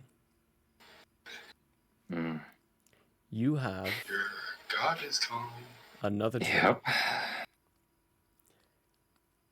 In this dream, you see a very similar scene and sight from before. But this time, you don't start in Quailland, you don't start on the boat. You start in Danira. You can see the city clean and clear as day from above. You're looking down upon it, and it is exactly the way you would expect and the way you saw from last time when you were flying over it. The vision changes and shifts, points upwards and zooms across, goes over this forest, this densely packed, thick canopy forest. Eventually it thins out to a plain area. Off in the distance, over to an area where you see a very large lake, there's another bustling town and city. You keep moving past it and zoom past. You go to the mountainous regions and areas that you've seen before. You keep going past and moving on. You end up getting to the area where you saw last, that volcanic island. And you keep moving past. And eventually reach a small island miles off the coast of that volcanic area. And on top of this little spot that reaches up into a bit of a cliff face is a hut. A hut with smoke coming out of it. Can I move around to this vision, or is it just It's visuals? just visuals. You have no control of any of your body motions, and inside your head you hear very clearly, learn about your faith. Learn about your armor. Yes. Mental notes as this is all happening. From that point, it shifts to a black scene with a mirrored surface below you. Mm-hmm. And on a pedestal in front is what looks to be a helmet of very similar design to your armor. Nice. The same kind of look and the same kind of feel around it. And you can see the symbol and the emblem of Eshnar engraved onto the side. And that's where we're going to finish for the night. Oh, yeah. Woo! I got all that written down. Perfecto. You guys like my map so far? That's a great map. Great map. Detailed and gosh Detailed. darn it if it doesn't look professionally done, you know? Right? Well, I am such a good map taker. that's where we're all going to finish off for tonight's D&D session. Thank you everyone so much for joining us. We did get a couple of likes while we were, or follows, likes, while we were doing that. Sinestro64 and there. Hodge is dope. Hodge is dope. Thank you both very much for following us. Just dope. Spread the word. Tell everyone about the Owlbear Inn. We're actually going to be opening up an extra day this week, Friday at 5 p.m. MST. Ethan's got his, what are you calling it? Love, laugh, hate? So that's the name we're still working on because that's Love or hate. that's the first thing my brain could like think of. No, it's hate, laugh, love. Like that's Hate, what laugh, it. love. But it's kind of a loose show. You a So white don't mom in her 40s? What? if you guys are coming over, exactly. If you guys are coming over from a D&D stream, just keep in mind this is going to be a Not looser. D&D related. hour and a half stream. Nothing to do with D&D. Gonna be just us, ourselves, talking about a movie, bullshitting, being funny. You know, Kind of that kind of a the thing. breeze. Shoot the Exactly. breeze, Like have if a you good and the time. lads went out to a tavern. Yes, Basically, inn. and it'll Yeah. give Got a couple you all a chance to get to know us as people instead of us as characters in the D&D stream. So every other Friday, starting this Friday Mm. at 5 p.m. Mountain Standard Time. And we do have more in the works that we're going to try to Yes. attempt to get going. We're just starting off with this one, and we'll move forward from there. Hopefully next week we'll have another announcement for more stuff to come. But for Also, now, go. we've got a YouTube channel now. Yes. This will We be do. going up either tonight or tomorrow. And yeah, you can catch it up there if you missed it, or if you missed any points, just go watch it and make sure to like, comment, subscribe. Get that algorithm working for you. Like, comment, subscribe. Yeah, And, share yeah. us Give on us- your platforms and such. We do have a Twitter as well, so find YouTube. us on Twitter, follow us on there as well. We release our updates and give reminders on Twitter frequently. We're pretty good Yes, at pretty tweeting. diligent. We out, About we that. out here. Tweet. Yeah, we like to tweet. Exactly. But Cool. for now, we're going to close the inn for today. We will see you all on Friday. Thank you, everyone, for joining us. Bye. See you next week.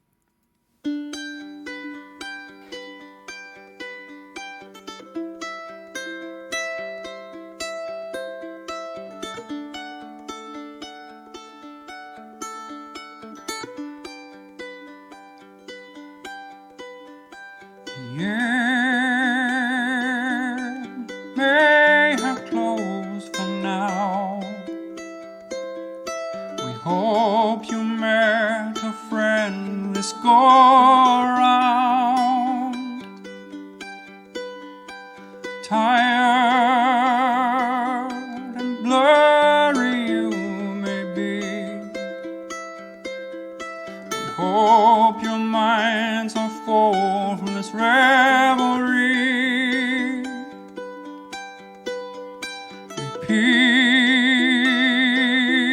peace follow you out. May you return for more giggles and shouts.